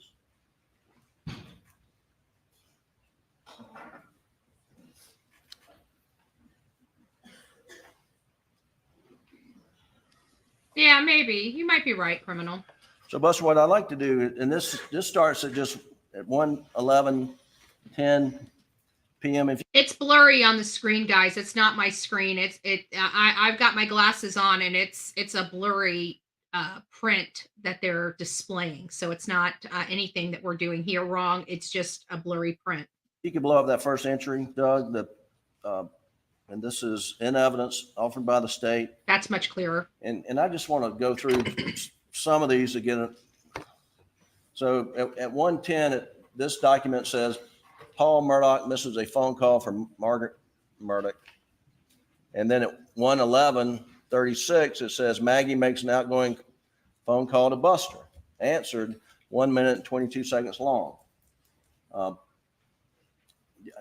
you have any independent recollection 1 minute. Well, let's hear what his recollection is. But of this particular phone call? No, sir. Okay. I guarantee it's probably mom saying, "Hey, how you doing? What's going on? Do you need anything? How's things going?" And a normal university kid's like, "Everything's fine, mom. I'm okay, mom. I'm doing great. I love you too, mom. Please don't worry, mom." Something like that. 1 minute and 22 seconds is enough for about a conversation like that. Hey, But if Pittsburgh you keep working your way down, at 1:19, Doug, there's another entry. It says Paul Murdaugh makes an outgoing phone call to mom. You see that? At 1:19. Yes, sir. And then if we'll go down to yeah, because you notice the conversations with Paul are much longer, almost 5 minutes each and every one of the calls. She's got one at 1:19 answered for 4 minutes and 40 seconds long. It must, well, it looks like it's 4 minutes and 40 seconds because they came in about the same time. It looks like they called each other back over here. So I don't guess know. let's just stop there. Is it frequent that your mother would reach out to you and Paul during the day? Yes, sir. Okay. And if you'll go down to 141, please, Doug, at 141, 33 seconds. And you see Maggie makes an outgoing phone call to Buster. Do you see that at 142? I'm sorry. Yes, yeah, sir. and he doesn't answer. And then right before that at 141, it looks like Maggie makes an outgoing phone call to Alex and not answered. Do you see that? Yes, sir. And then if you go right below that, it says 142:43, Maggie makes an outgoing phone call to Paul. Now, you see that? Yes, sir. Well, anything unusual going on this day, or is this sort of how life was in the Murdaugh family? No, this was normal. This was the way we communicated. Okay. And then if you'll go to page 15, Doug, at the bottom at entry 1 minute 50. Oh, that sounds fun. 1:52:39 p.m. Says Maggie Murdaugh makes outgoing phone call to Buster, answered at 1:19. So here's another call from your mother. Is that right? Yes, sir. Not unusual, was it? Not unusual. All right. Then page 16 at 1:55:40. If you'll take a look, blow that up, Doug. Says Maggie Murdaugh received an incoming phone call from PA Alec Murdaugh. Answered 6 minutes and 18 I don't think seconds. that's him. I think And that's his dad. Your dad and mom apparently talking, correct? Yes, sir.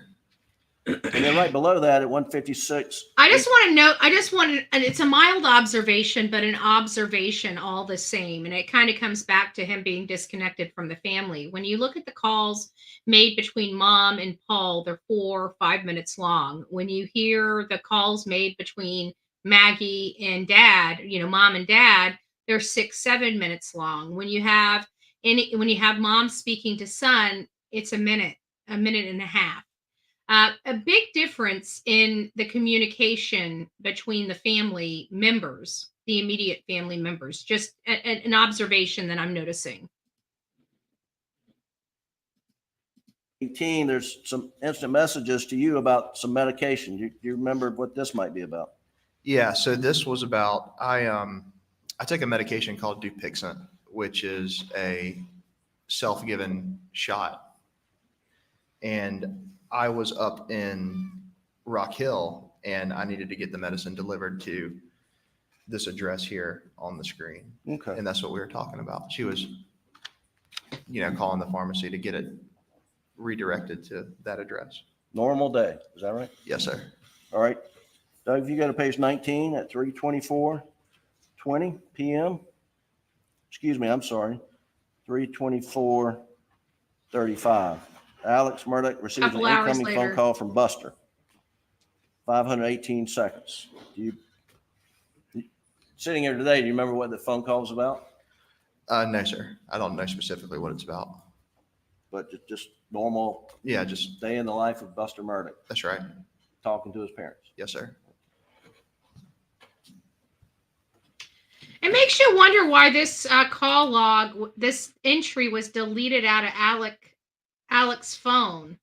The reason why I'm saying that is because when you read it, it says Alec Murdaugh receives an incoming phone call from Buster for 518 seconds. I don't know how many minutes 518 seconds is, but it has to be. So the longest person he's talked to so far, and it's something like, 7, 8 minutes, 8-minute conversation. But it doesn't show in Dylan Hightower's extraction. The extraction would mean that they hook the phone up to that machine and download the stuff from the phone. So it would imply, at least from where I'm sitting, that call, that entry was manually deleted, it appears, which is a little odd.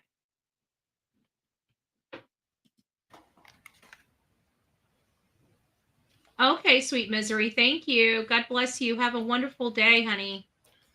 If you go to page 24, Doug. at 4:42:56 p.m.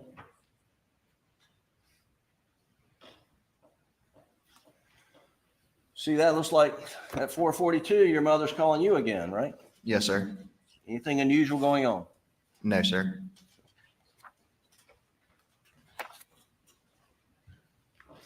And then if you'll go to page 26, Doug, at 5:16:25 p.m. And there's an entry that says Alec Murdaugh calls Buster Murdaugh. Do you see that? Yes, sir. Looks like a 6-second call. Do you remember what that might be Doesn't about? show in the extraction. Another one that No, doesn't show. 6 seconds could be a butt dial. That would happen often. All right, and then if you go down the bottom of the page at 5:21:11, looks like there's a 92-second call, which is about 5 minutes after what might have been the butt dial. It says Alex Murdaugh receives a call. Buster answered 92 seconds long. You see that? Yes, sir. So are you returning your dad's call, you think? Probably. Okay.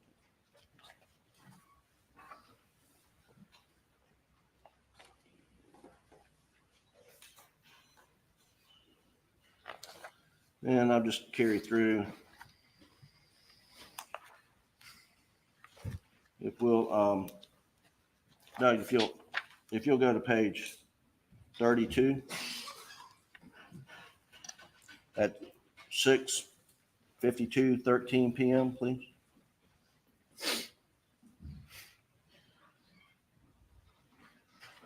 Pull that up.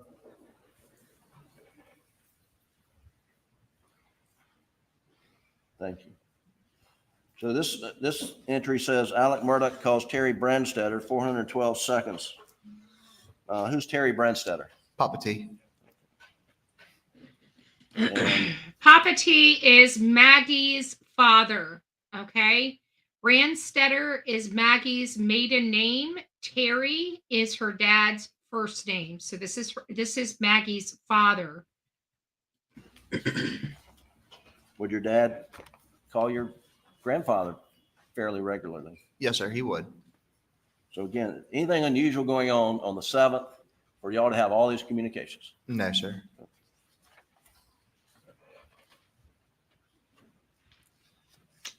Hey, sweet Melissa. And then we'll jump to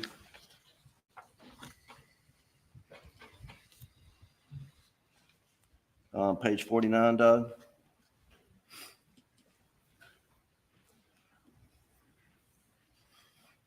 And if you go to 9:08:58,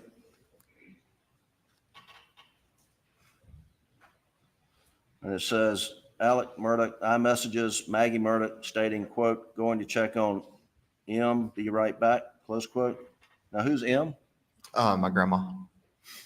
And this is at 9:08:58. And then at 9:10:47, there's an entry that says Alec Murdaugh calls Buster. And it says 60 seconds long. And that's at 9:10:47 p.m. on June 7th. Do you remember getting that phone call? Yes, sir. What did you talk about? What did you talk about? Basis for the objection. Reacting to hearsay. Pardon? I don't open the door to anything else. I was reacting to hearsay. I asked what the topic was, Your Honor. Objection's overruled. Yeah, don't say what your dad said. Just tell me what y'all talked about. Yeah, well, we just talked about like, hey, how you doing? And then he said that he was going out to. Hang on. Okay. I mean, I thought he didn't want to hear hearsay, but I'm sorry, Your Honor. Go ahead. And he was just letting me know that he was going out to Alameda to check on them. Okay. And was this a unusual conversation you had with him? No, sir. What was his demeanor in the conversation? Normal. Had it changed from any of the other times you talked to him? You're not lying, earlier in the Justice day on the Jane. 7th? No, sir. And would he on occasion call you when he was going to check on his mother, M? He would. Yes, sir. Was that an unusual occurrence? No, probably one of the more regular occurrences. we all usually would make phone calls like riding in a car.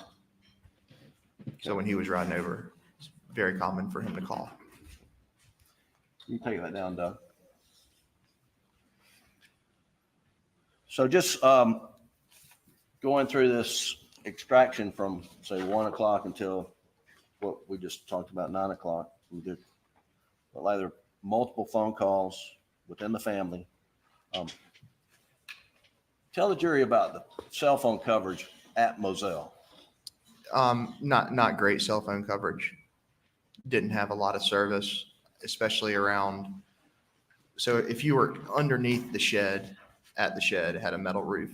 It just couldn't get any service inside of it. It was spotty around the whole property, and it had honestly gotten bad up at the house. We had just put on a new roof. Roof was metal, and just kind of hindered a lot of the phone coverage out there. I thought they had, excuse me, I thought they had Wi-Fi. I mean, it doesn't, they're talking about the coverage inside the home. I'm not sure who has, good coverage inside the home. I really don't. Like for me, I have horrible coverage if I didn't have Wi-Fi. We have Wi-Fi calling on our phones capabilities. Like our phones function very well by being hooked to the Wi-Fi when we're in homes and in buildings like Walmart. They give us, when they have the big metal roof, which is hard for the signal to penetrate. But it's my understanding they do have Wi-Fi at their homes. So, and I heard that they have Wi-Fi out there at the hunting cabins. So if they have Wi-Fi at the hunting cabins and Wi-Fi at the home, why aren't they using the Wi-Fi calling? Why are they having issues inside the home? It's a little odd. It's hard for me to wrap my head around that unless he's misspeaking or I'm misunderstanding what he's saying, which is possible.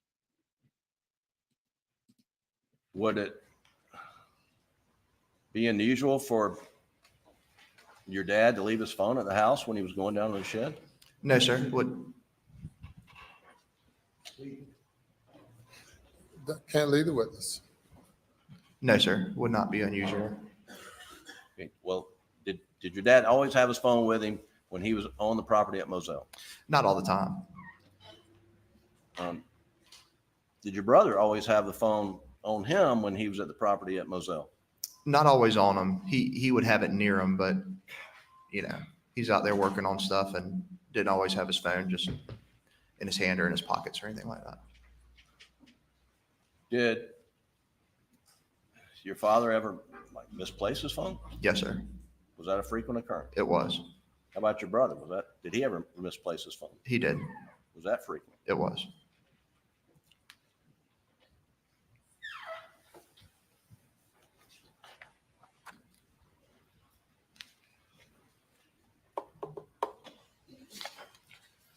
Now, there's been some testimony about Bubba. Yes, sir. Who's Bubba? Bubba was our dog. What kind of dog was Bubba? He's a yellow lab.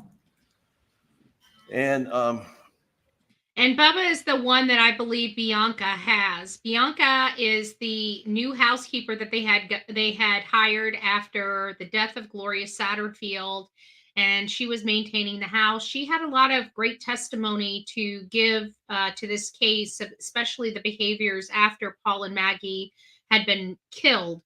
And she now has the dog, Bubba, in her. She takes care of the dog. The dog's now hers. Was he difficult to control? He could be, but for the most part, no. He would listen to Dad more than anybody else. But also, we had a gun dog shot collar that we would put on him sometimes, and when he had that on, he was on his P's and Q's. The switching gears, another topic. When your dad, well, let me just put it like this: how frequently would your dad take a shower or bath? He could take them a lot, and he, working out there, if he goes outside and sweats a lot, comes back in and takes a shower. Was that normal routine for him? It was.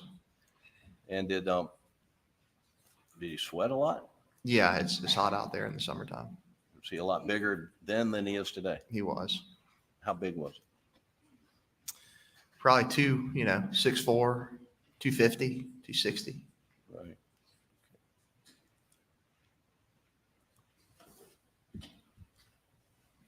I can't stand that smirk on his face. Me, Lordy, Buster, Lordy. Were you aware that your dad had a opioid addiction? A little bit. I knew a little bit about the usage of pills. What did you know? Let me ask you guys, do you guys believe that? By a show of ones and twos, if you believe he only knew a little bit about this opiate addiction his dad had, put a 1. If you believe he knew a lot more, if he didn't know, put a 1. If you believe he knew a lot more than he's alleging, put a 2. I'm curious what the audience thinks about this. Yeah, I think he knew a lot more because, again, he didn't bring this up in his interrogation. Remember, we even stopped the interrogation and talked about that very specific thing. Is I found it awfully odd that he never said anything when he was given an opportunity to talk about some of the issues within the family, and he chose to leave that out. And I felt he left that intentionally out. And I want you guys to notice, if we believe that he's lying about this, I want you to notice his behavior on the stand, because he's keeping a very cool as a cucumber demeanor up there, just like he did in the vehicle when we knew he was lying and not being truthful. And, him being the oldest kid, he was probably around his father a little more than maybe Paul was at the office or whatever. Maybe some of that knowing what makes people tick rubbed off on Buster, potentially. I'm not, again, I'm not alleging one way or another. It's just observations that I'm seeing. You guys have to make the decision for yourself. But if you feel that he's being untruthful here, you need to be paying attention to his body language. What about it? I knew that either my brother and mom had found them at some point, and then told them like, "Hey, we found these." And I want to say the 2018 around Christmas, he went to a detox facility after Christmas. And how many people know very little about a problem within their family, but know their father? Now, remember, he just gave testimony. We just heard it. We stopped it. We discussed it. And we've been discussing it for some time because he seems a little disconnected. But is he? Because it seems like he almost wants the appearance of disconnection, probably to disconnect himself from some of these things. But he's saying he talks to his family on the daily, right? We just heard that. I mean, they just went on this huge dissertation about how common it is to talk to the family several times a day. And then you take that and you're listening to this, and he doesn't seem to know about this family drug problem. Not that family has a drug problem, but the issue within the family that Alec has this substance abuse problem that he talks to every single day. And then all of a sudden his dad goes to a detox. He doesn't ask any questions. He doesn't become informed. And now, a behavior that he's accustomed to, speaking to his dad daily, most likely has been disrupted, and he still doesn't ask any questions. He still knows nothing about this. I don't know. I just don't know. It to me seems like this is not being very truthful. That was my knowledge of it. Thought that handled it. And then there were a couple more times after the fact where they would kind of go into this finding pills, all that stuff. And then he did a few kind of like at home, just self-detoxed a couple times. And, thought, once he did that, get. So it sounds like he knows a little more about it then he doesn't know much about it.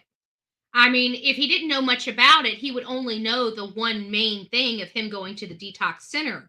If he didn't know that much about it, how does he know about these home remedy detoxes his father was doing?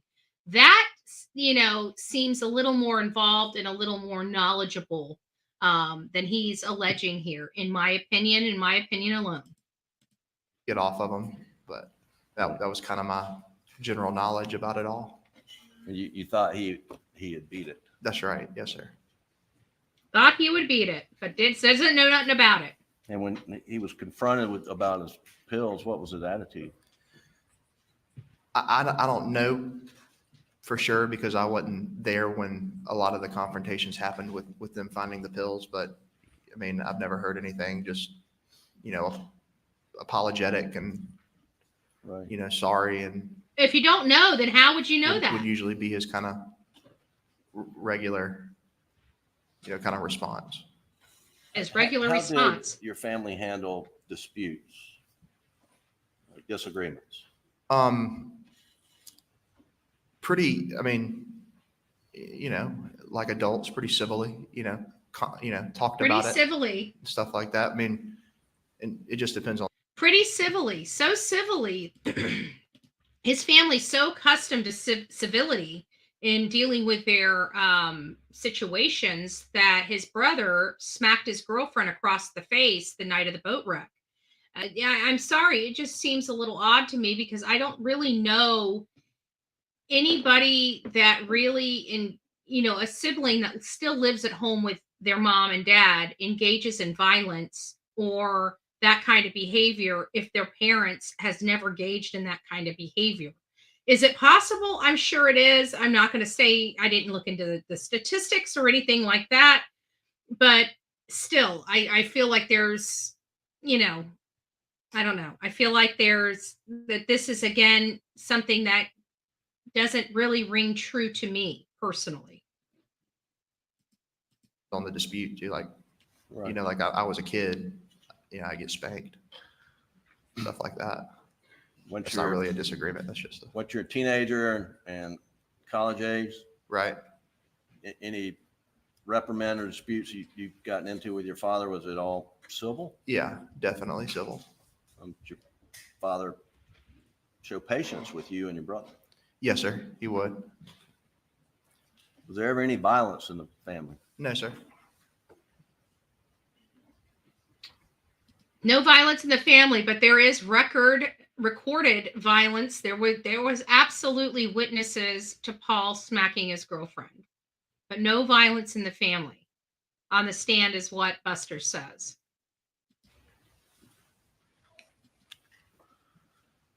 In February of 2019, your brother was in a boating accident. Is that correct? Yes, sir. And I believe, where were you living at the time? Columbia. And was he criminally charged eventually? Yes, sir. And what type of reaction was there to his involvement in the boating accident and his criminal charges sort of in the community in Hampton? I would say a negative reaction in the community. The media spike kind of got going after it. There was a lot of articles in the media about our family and stuff like that. And to your knowledge, was Paul being threatened or bullied on social media or anything like that? Yeah, he was definitely being bullied on social media. Just people sending random messages, and I would talk to him. I know a lot of times he'd be walking down the sidewalk and.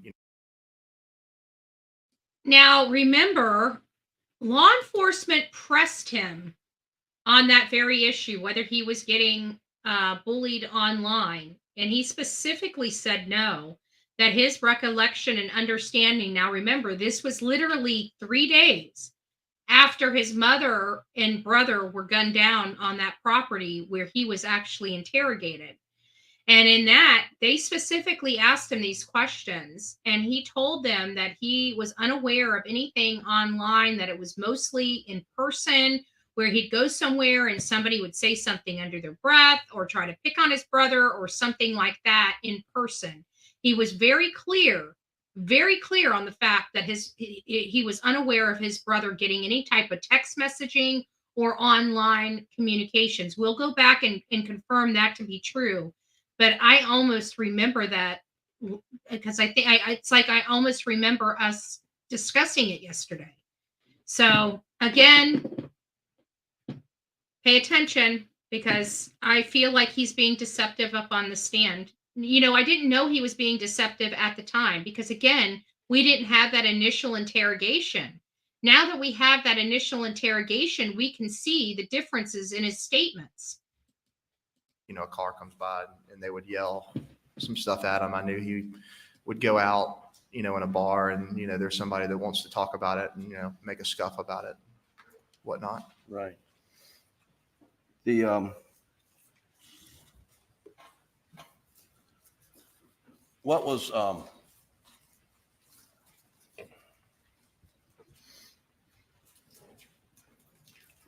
your mother's reaction to all the negativity surrounding the boating accident? It, it kind of consumed her. She's big on reading all of it. And when she read the negative stuff, it, made her feel upset and whatnot. And it ultimately kind of caused her to distance herself from Hampton. At this time, primarily living at Moselle. She quit going to the grocery stores in Hampton, quit going to the pharmacy, quit going to get food in Hampton, just thought that there was a real, kind of a bad vibe in Hampton. Like she felt like people were staring at her and talking about her and stuff. Where would she do her shopping? She moved over to Waldoboro and started going over that way. Right. Were you sued in the boating accident? Yes, sir. No response. With regard to relevance, Your Honor, it's civil litigation about the boating accident has been a big part of the state's case. He's a party to the litigation. Overrule the objection. Were you sued? Yes, sir. Was your dad sued? Was your mother sued? Her estate became sued. But before she was murdered, had she been sued? I don't know. I can't remember. Okay. Maybe. And do you know if Paul had been sued? No, I don't know that he had been sued. Okay. What was your mother anxious about the civil lawsuit? Yes, sir. What was her biggest concern? I would say her biggest concern was reading articles after, Mark Tinsley had made a statement about how much money he was wanting to collect in the civil lawsuits. And I think it was to the tune of like $40 million or something like that. He was trying to get, and that made her anxious. And what was your reaction to statements like that? Well, I mean, I knew what he was saying, but I mean, it's not, to me, it just didn't seem, I didn't think, well, I don't have $40 million. So. Right. And was your dad anxious about the lawsuit, to your knowledge? He didn't appear to be overly anxious about it. What took priority, the criminal case against Paul or the civil case? The criminal case. Right. And did the family support Paul in the criminal matter? Yes, sir. And what do you mean by that? I mean that supported him in his criminal case because, amongst the family, none of us thought that he was driving the boat. We thought he'd been at the time of the accident.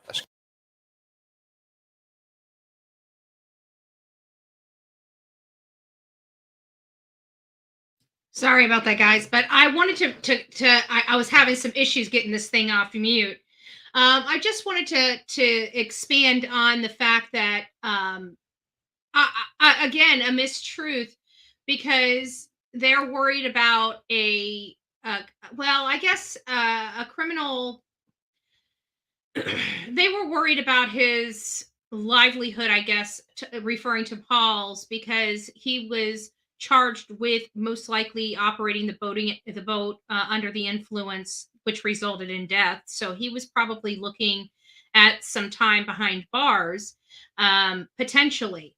And so I'm sure the criminal aspect was a concern to the parents. But I'm sorry, I don't know even the wealthiest person that's not swayed by a $40 million lawsuit. Okay. That's enough to make anybody, mess their pants, if you ask me. So, I just, it just doesn't seem, it just seems like he's not being truthful. And I didn't, again, I didn't realize it at the time, because we listened to this at trial. We had nothing to compare it to. So naturally, everything on the stand we believed. Well, I got to say, there are some changes in his testimony from when this all happened to what he's saying on the stand today, or not today, but when this happened, which we were there for. And just to let the audience know, we're going to be at the motion for new trial that's happening in Richland County. We'll be there on the 29th for that. So if you would like to help participate, it's a $1 will do campaign. We crowdfund for these types of trips, so we can go out there, record it. If you'd like to, you can participate by $1 or whatever you can contribute to our PayPal, Cash App, or Venmo accounts. Thank you, and God bless. That's correct.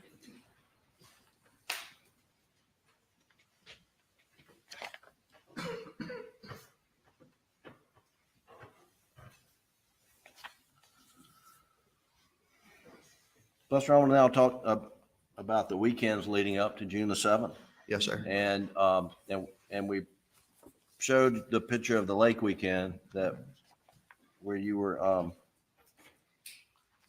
went up to Kiowee with the Proctors and the Brandstetters. Yes, sir. And then the following weekend, I believe, was Memorial Day. Were you with your family on Memorial Day weekend? Yes, sir.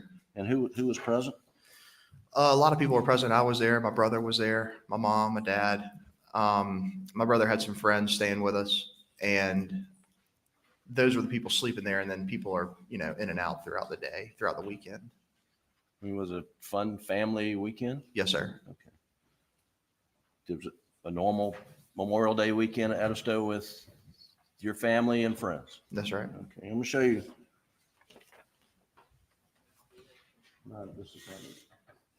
I'm going to show you Defendant's Exhibit 123. And I want to get you to identify it, Buster. Don't just say what it is, please. It's a picture of my mom and my dad and I on a boat. Is that Memorial Day weekend? Yes, sir. Your Honor, we move Defendant's Exhibit 123 in the evidence. No objection. It's admitted.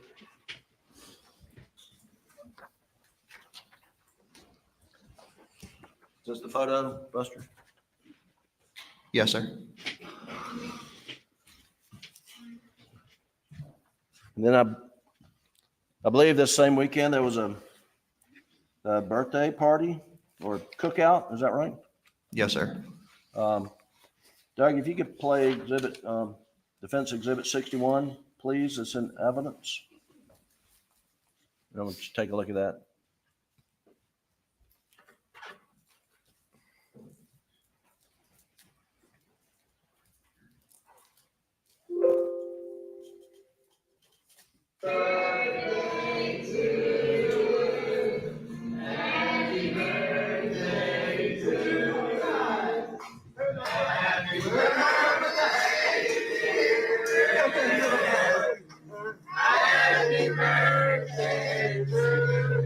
Thank y'all so much.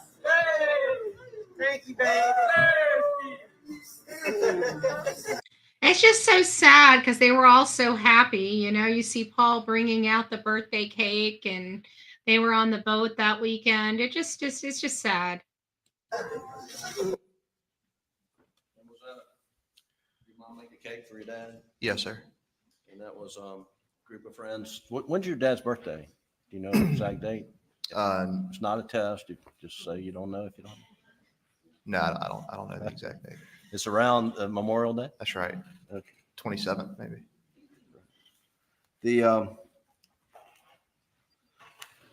Then the following weekend, there was a baseball tournament in Columbia, correct? Yep. Yes, sir. Tell the jury about that weekend. What happened there? That was the weekend.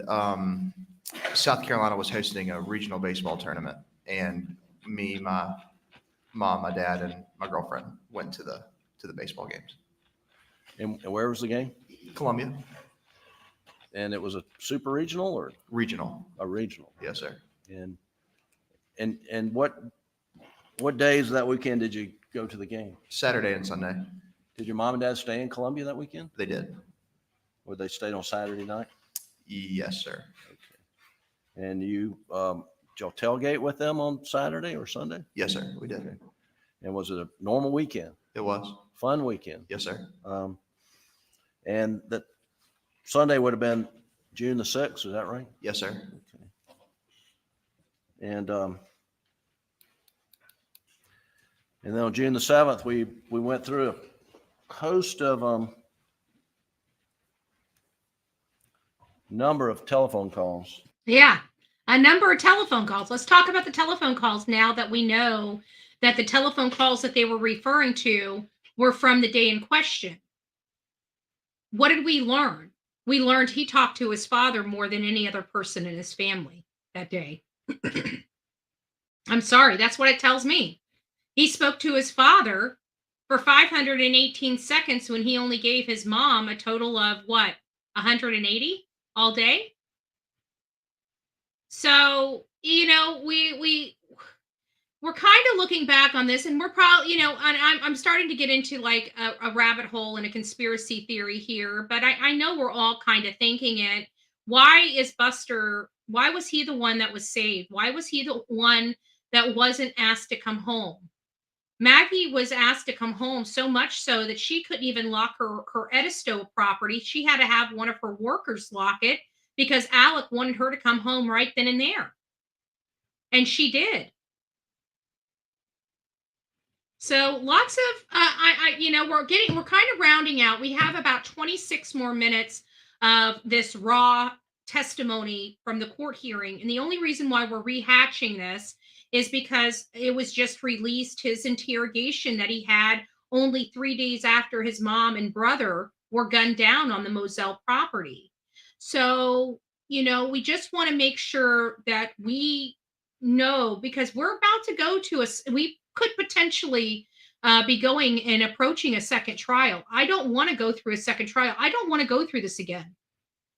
This was hard on the families. This was hard on, you know, just everybody. And look at all the repercussions that have come from this. I mean, Becky Hill is on, you know, ethics complaints. It doesn't even matter if she's found, and she's done nothing wrong, and she's found completely, and is exonerated of everything. It doesn't matter. The smear's there. Nobody's going to believe it at this point. We all know it. We all know how this stuff works.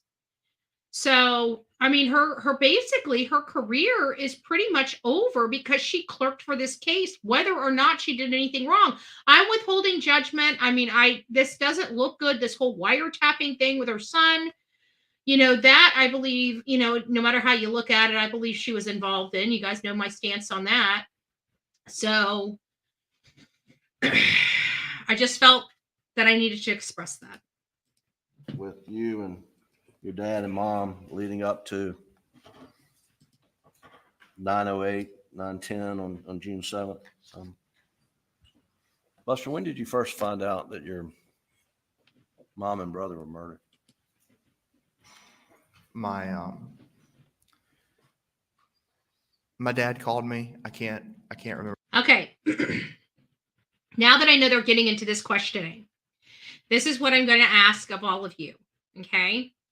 We saw how he was questioned right after this all happened, 3 days. 3 days after this happened, he's being questioned by law enforcement. We watched that yesterday. If you guys did not see it, please go back and watch it. It was, to me, it opened up a lot of doors. So I definitely recommend everybody going and watching it. And then now we're getting into this day. One of the things that we notated in his explanation and interrogation is his lack of emotion. At the very beginning, he was profusely sweating, which was a problem. And then throughout the interrogation, he was very fidgety. And as soon, and I mean as soon as he got out of that vehicle with law enforcement, Alec Murdaugh was like literally right there. It was creepy. It was creepy. It was like he was creeping. That's how creepy it was. Remember the exact time, but it was later. And he called me on the phone. He asked me if I was sitting down, and I was like, yeah. And then he, sounded odd, and then he told me that my mom and brother had been shot. What'd you do? Well, Brooklyn, my girlfriend, was with me, and I think she heard she could hear my conversation kind of over the phone. And so she just started packing stuff, and I kind of just sat there for a minute, and I was in shock. But eventually we got our stuff together and drove down to Moselle. Do you remember what time you got to Moselle? It was early in the morning, late in the morning. If we left around 10:30, 11, got there sometime probably around 2:00 in the morning. And when you got there, did you see your dad? Yes, sir. What kind of condition was he in? What was his demeanor? Yeah, his demeanor was, he was destroyed. He was heartbroken. I walked in the door and saw him and gave him a hug and nothing. Just broken down. Could he speak? Not really. Was he crying? Yes, sir. Who else was in the house? Do you remember? Yeah. My girlfriend Brooklyn and I got there. Out in the driveway, my Uncle Randy and Uncle John were out there. Chris Wilson and Corey Fleming had just gotten there. They had pulled in behind us. And when I walked in, several of the partners were there. Ronnie Crosby was there. Lee Cope was there. Mark Ball was there. Just a matter of fact. Austin Total Crosby Don Wells. William Total Barnes. Don Wells here. My buddy Nolan was there. And I'm sure I'm leaving some out, but that's what I remember. And do you remember how long you stayed there? Stayed there several hours, probably 3 or 4 hours till about 4 or 5 o'clock in the morning. And where did you go? And then we left Moselle and we went to Alameda. When you say we, who are you talking about? My girlfriend, my dad, and my Uncle John. I know this seems kind of trivial, but what was your dad wearing when you first saw him? Shorts, t-shirt. And did you help him pack? Sounds like the outfit he was wearing when they were planting the tree. Like he had that outfit on, but I don't know when that was. I think that was earlier in the day when it was just him and Paul. But he was in shorts and a t-shirt. But he was in like a Columbia style shirt out at the kennels, I think, if I'm not mistaken. I could be wrong though. I did, yes. What'd you do to help him pack? Got his bag and went into the closet, grabbed some t-shirts, grabbed some shorts, grabbed toilet kit, put it in the bag and left. Why were you doing the packing? Just trying to help him. He was so upset. We were all upset, but just trying to expedite the process of getting to Alameda. When you went in to pack your dad, was there a t-shirt laying on the floor? I couldn't remember. Did you get shirts from above the? I'm sorry. I just feel like they're using Buster to explain all the phenomenons going on in that house at the time, because Bianca, let's face it, was very damaging And the fact that there was water in the bathroom, which doesn't normally happen unless somebody takes a shower in, very close to that time, that there was clothes from the top shelf that were knocked over on the floor. This was testimony that she provided.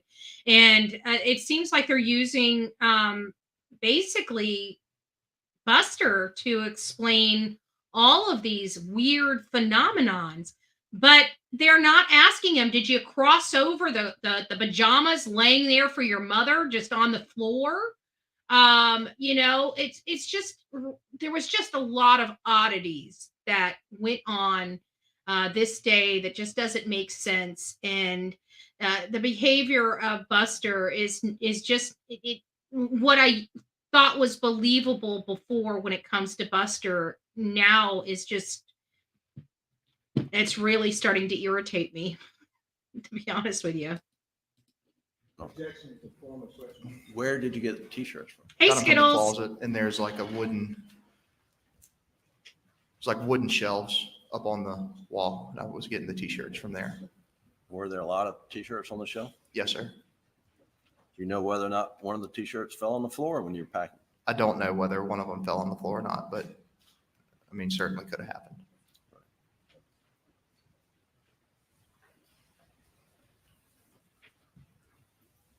He itches a lot when he's fidgety. I think that's his. I think that's his tick, his lying tick. I don't know why. Were you able to get some sleep? No, sir. Did you go back to Moselle the next morning? Yes, sir. And who went with you? Me, my girlfriend Brooklyn, and my dad, and maybe John Marvin. I don't know if he was riding with us or already out there separately, but he was somewhere in the mix. Do you remember roughly what time you got to Moselle? I mean, I think we got there rather early. Nobody really slept, and it was about early in the morning. Sun comes up. Just Did go back. Did you take a shower and Brooklyn take a shower at Alameda, or did you do it over at Moselle? No, sir. We slept tried to sleep at Alameda, and then we took everything back with us to Moselle, and we showered there. Does that make sense to anybody? I mean, it just I don't want to say he's lying. We weren't there. It's not for me to decide, but does that remotely make sense? I mean, I don't see people that can barely sleep, so they're already tired. It seems like that shower would be much needed to wake them up. It just doesn't seem like it makes a lot of sense to me that they would not sleep and not shower until they get to the other house. And why would they wait until they got to the other house when they packed up all the clothes and their clothes are where they're at?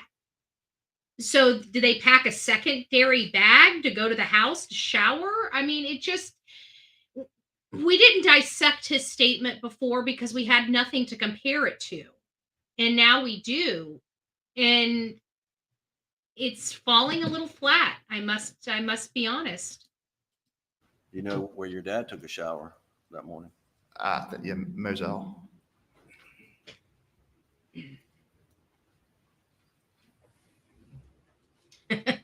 And when you went I back know we all over, felt like we had fleas. In the morning, do you know what your dad was wearing? When you were traveling from Alameda? No, not specifically, but I know that, Well, wouldn't I it know be what the I same packed, so clothes if he there's went to any of that, bed it's with? just athletic shorts and t-shirts and stuff. Your response should have been the same outfit he went over there in.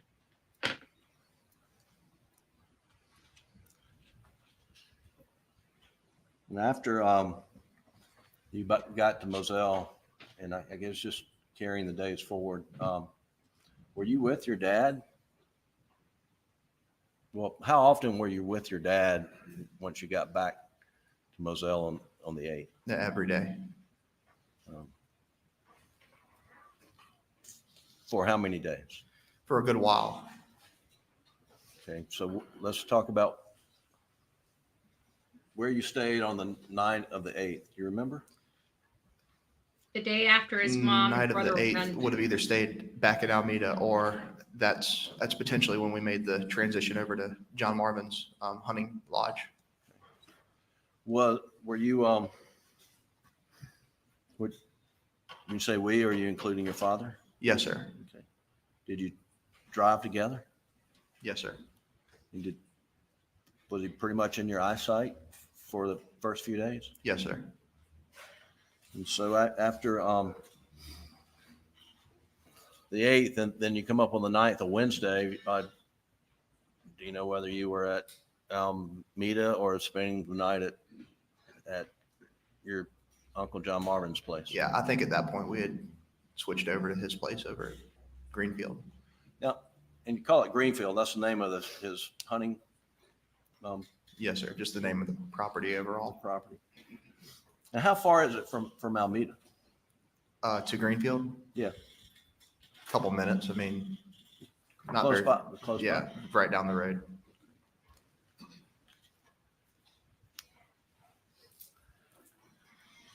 And then, and do you remember how long you stayed at Greenfield with your dad? Yeah, I mean, several days. And, I think anywhere from the 9th to the, probably that rest of that week through that weekend. This is where I forgot. This is where they're going to start getting into. You remember how I just made the statement that I felt like they're using Buster to kind of take care of all these phenomenons in the story? He does it again. I forgot about this. It's all starting to come back to me. And this is where he starts explaining how Alec has clothes everywhere. He leaves clothes at John Marvin's. He's got clothes at Alameda. He's got clothes, a plethora of clothes, because they got to explain why they can't find the clothes he was in the night that his wife and son were murdered. The clothes disappeared. And so his son's going to be here explaining how he's got clothes everywhere. Okay, well then if he's got clothes everywhere, why are you packing him a bag at the house where you can't remember whether you knocked off a shirt or not when he's got clothes everywhere? You're about to hear it. It's coming up. I can feel it because I remember this. I remember this. Yeah, on Thursday, June 10th, what happened? Grandfather died. So the family was together and stayed together? Yes, sir. Do you ever remember your dad disappearing for any periods of time? No, sir. Were you physically close to him most all the time? Yes, sir. Except when you were sleeping? That's right.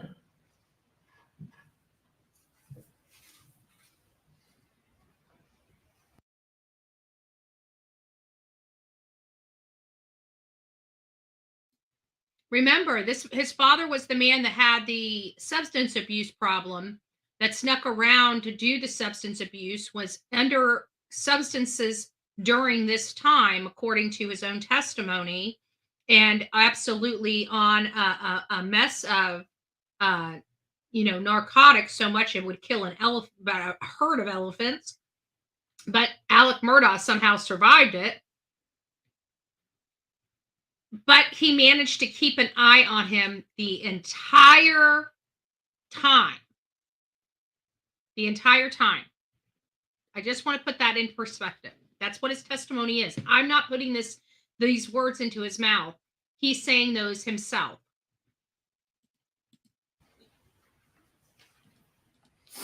I believe the funeral for your mom and brother memorial service was on that Saturday? Yes, sir. And then that Sunday was a funeral for your grandfather. Grandfather, yes, sir. Saturday. I wonder if grandfather, you know what? This is a problem. This is something I didn't check, but you know what? I'm going back to South Carolina at the end of this month. And the one thing I didn't check, I wonder if grandfather's got a stone for him. Does grandpa have a stone? Does he have his headstone? Because remember, according to his testimony, his grandfather was buried a day after his brother and his mother. This must have been a shock to the whole family. 3 people died, and you've got Buster on the stand here. And so far, out of his interrogation and his time on the stand, he has not shown one tidbit of emotion at all during this entire case. He seems to be covering his father's butt, if you ask me, and explaining away all these things, in and all contradicting some other testimony as he gets further into his testimony. And then we have the interrogation where he shows no emotion, is sweating, and his dad is literally chomping at the bit for him to be out of that truck. It's odd for me. That's all I'm trying to express. It's just a little odd for me. And at some point in time, you went to, did you go to Somerville at some point in time? Yes, sir. Do you remember when you went to Somerville? Right, beginning of that next week. Okay. I'm going to show you what I've marked as Defendant's Exhibit 129 and ask you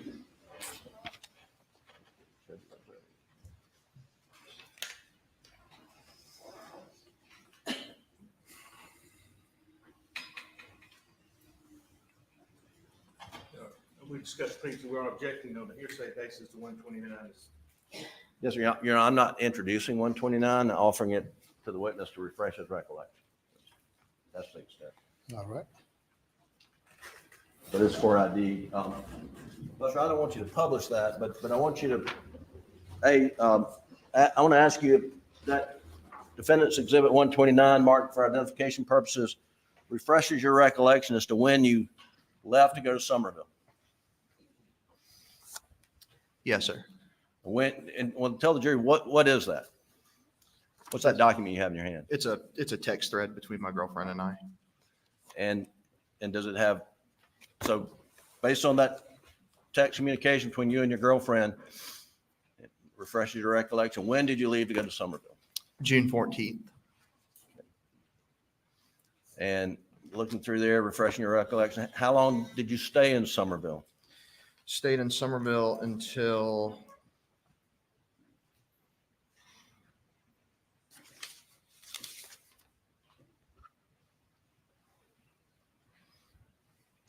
the 17th.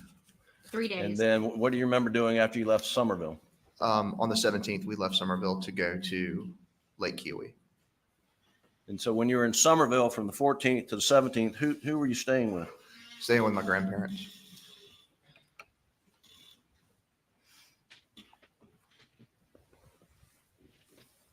And then you went to Kiwi. Who did you go with? Went with my dad and I, my grandparents, my aunt and uncle, and their children, their children's boyfriends, and that was it.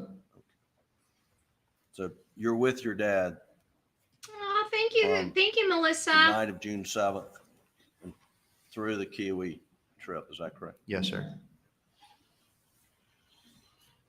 Thank you, Reggie. God bless you guys. And you remember what you did after the Lake Kiwi trip? No. At some point in time, you decide, I've got to go back to Rock Hill? Yeah. Yes, sir. Remember roughly when that was? No, I mean, I think it was sometime following all this, but I can't tell you exactly when I went back to work. When you decided to go back to Rock Hill, you had a job in Charlotte, is that right? Yes, sir. Did you have any discussions with your father about your personal safety? Yes, sir. Did he make any offers to you? He did. What offers did he make to you? He offered me to. Well, you can definitely watch it because we'll be there. Basis for rejection. It'll be published. Hearsay, self-serving hearsay. Your offer is not hearsay. It's offer. The objection is sustained. Did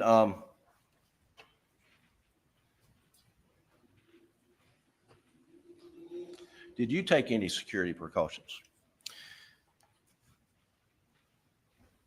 No. Did you want any security protection? No, sir, I didn't. Why not? Well, I didn't want to carry a gun or anything like that, and I also didn't want like a private security detail following me around, just for lack of privacy. And at the time, the places that I was staying and the places that I were going, like I was staying at Rock Hill in my girlfriend's house, who has, you know, alarm systems and security cameras and whatnot. And then other than that, I'm staying in hotels, which. All right. So I am going to, now this is a man, again, that says he does not, doesn't have a need for security. He's not concerned with his safety, you know, yada, yada, yada, not concerned, not concerned. Okay. Well, let's watch the upcoming, we've seen this before because I play it all the time, but that's not what he said to Martha McCallum. Let's listen. Fearful for your life if you believe the killer out there? Absolutely. State versus Richard Alexander Murdaugh, defendant. Indictment for murder. Did you lie to Agent Owen and Agent Croft? I did lie to them. Guilty. Verdict. So this is a weird phenomenon that I'm seeing with Buster. Is he completely in denial?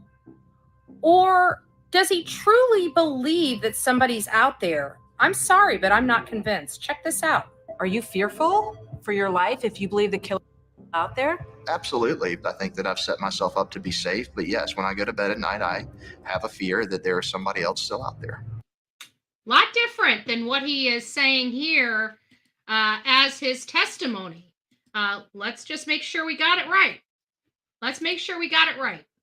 Let's just be sure. I don't want to put words in his mouth.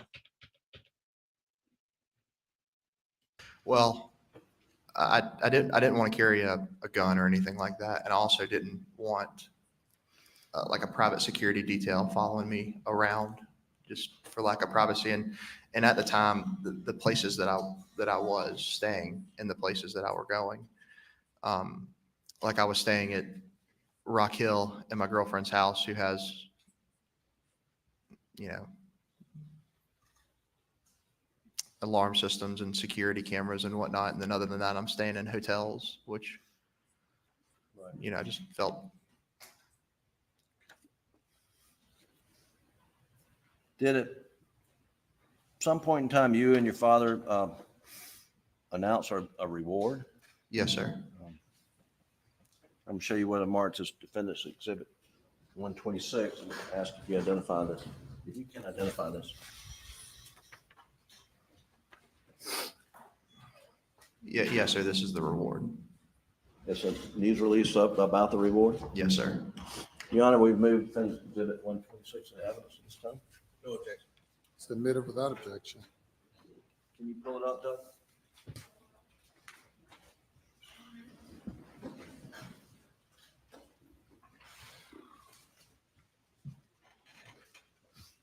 And if you could just pull out the top two paragraphs. $100,000. Oh, you can't. Okay.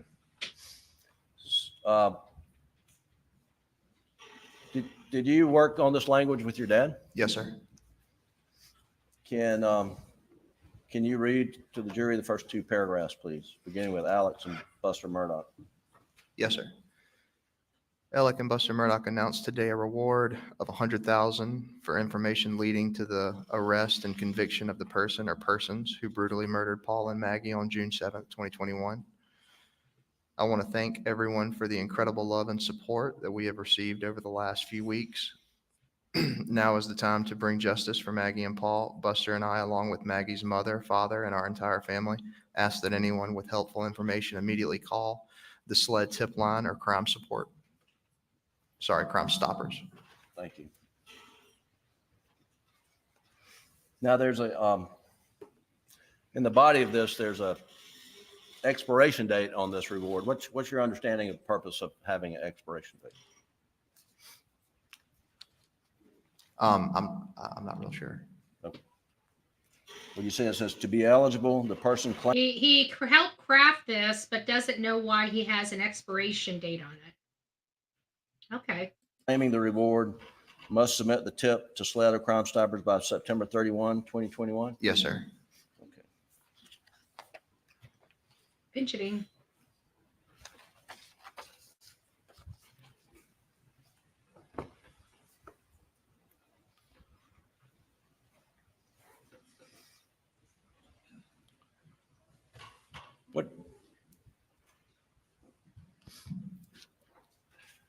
What happened in September, early September 2021, Buster? Talking about the. Yeah, do you remember? Unaliving? Your dad Yes, went sir. off to detox, road shot shooting. Yes, sir. From that moment that your dad went to the hospital and went to detox, did he ever come back home to his property, his clothes, his belongings, to No, your sir. knowledge? No, sir. There's been some questions about Chewing on the nails.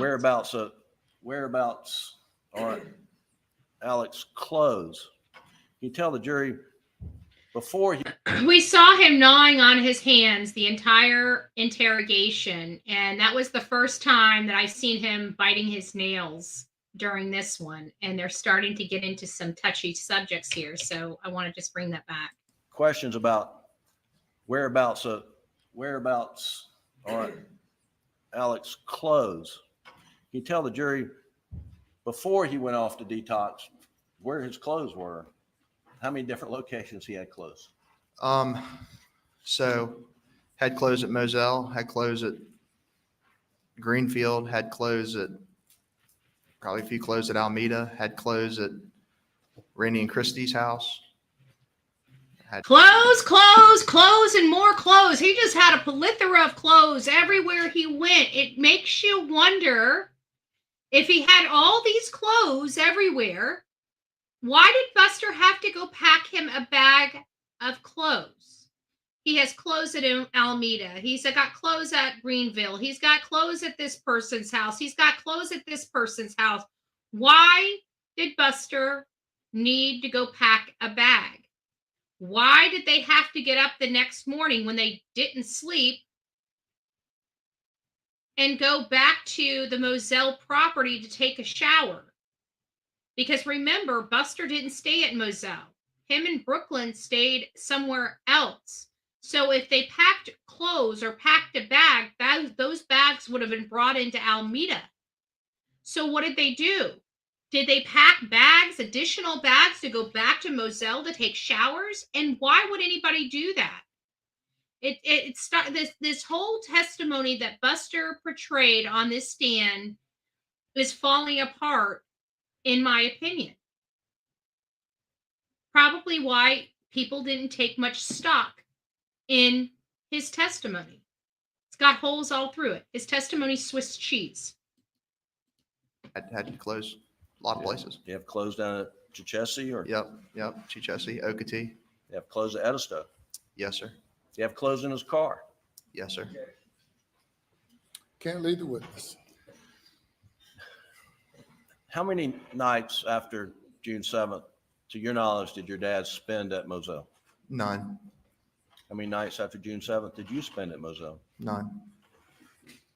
So nobody stayed the night there. Nobody slept there again. After the murders of his mother and his brother, nobody stayed there again. But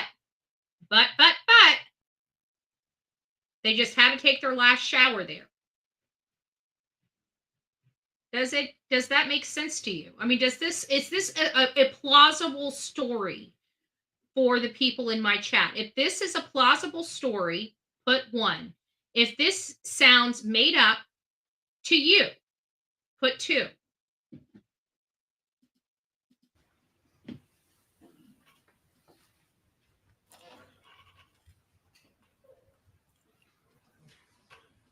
I'm gonna, Doug, you have the Snapchat video? Can you pull that up, please? Of the tree. Your Honor, this is the Snapchat video that's in evidence. I'll get the exhibit number for the record shortly.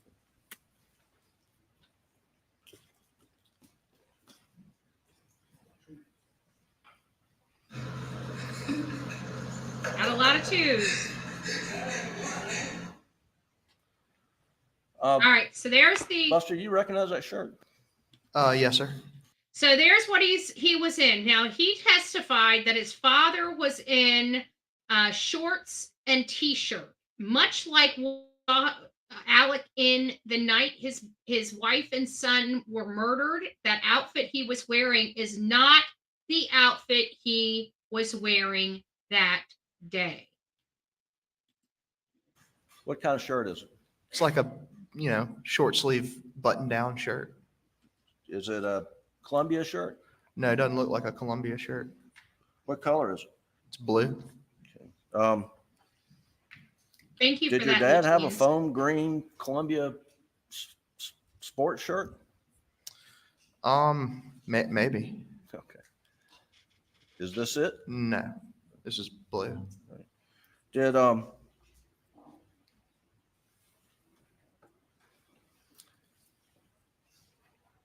do you know if your dad ever ordered any Vinnie Vine or I don't know? Did he order clothes after your mother and brother's murders? Maybe he ordered clothes, but he doesn't wear a lot of Vineyard Vines.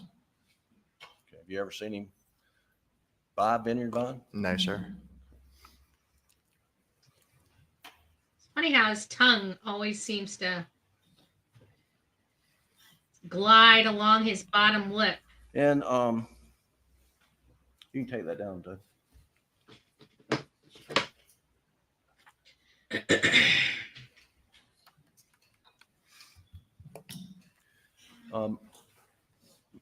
Sometime in August, did you go with your dad where you played in a golf tournament?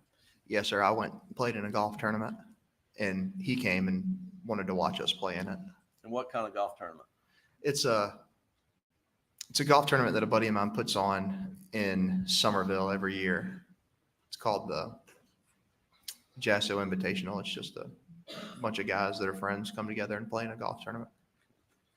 And did you look up the date of that tournament before testifying today? I did. And what weekend was that tournament in August of, in 2021? Yeah, it's the last weekend in August of 2021. Okay.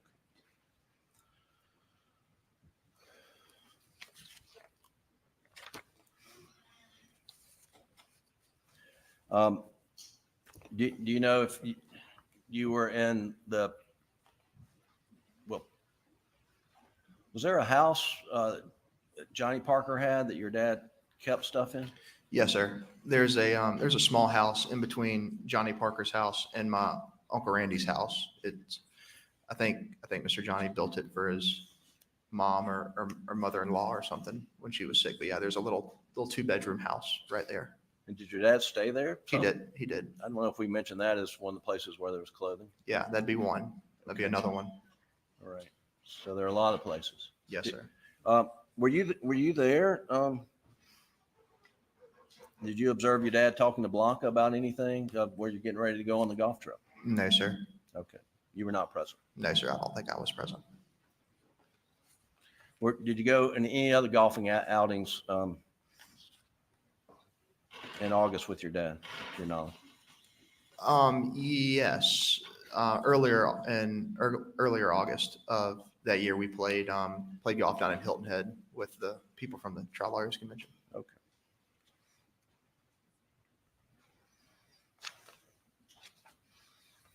Now you've been sitting in this courtroom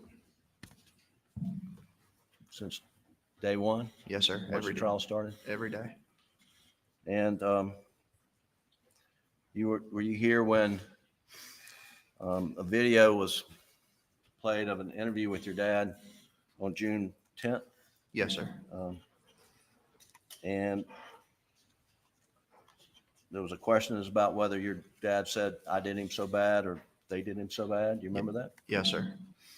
Do you recognize your dad's voice? I do. If you listen to it, would you be able to tell the jury whether it's I or they? Yes, sir. Your Honor, I'd like to pull up Exhibit 153, the clip. Sitting on top of the day is so bad. It's so bad. It's so bad. I just want the audience to know, like, his father's playing the part, but we've got nothing. I mean, literally nothing from Buster.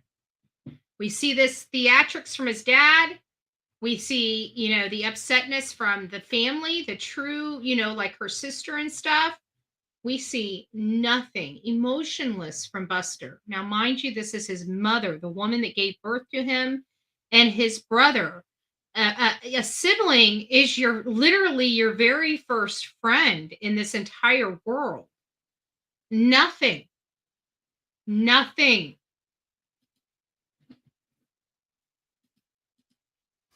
What'd your dad say? Said they did him so bad. Is that the first time you'd heard him say they did him so bad? No, sir. When was the first time you heard him say they did him so bad? First time I heard him say that was the night that I went down to Moselle, the night of June the 7th. Did he say that more than one time? He did. 1 second, Your Honor. Let me check to see what I left out.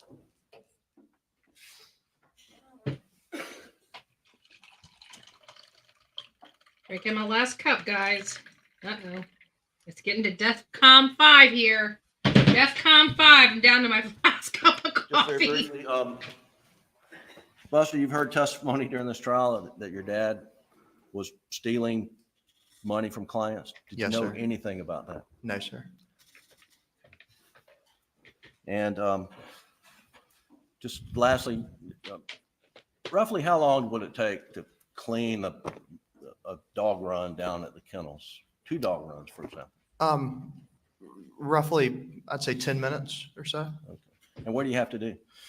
You got to get the hose, turn the hose on, spray out the dog kennels. You got to, put the bed on top of the wooden box so the bed's not wet. Again, explaining all the phenomenons in this case, from the shirt to now the water hose that we talked about yesterday. That water hose was tampered with from when the dog keeper or the groundskeeper cleaned the kennels earlier that day.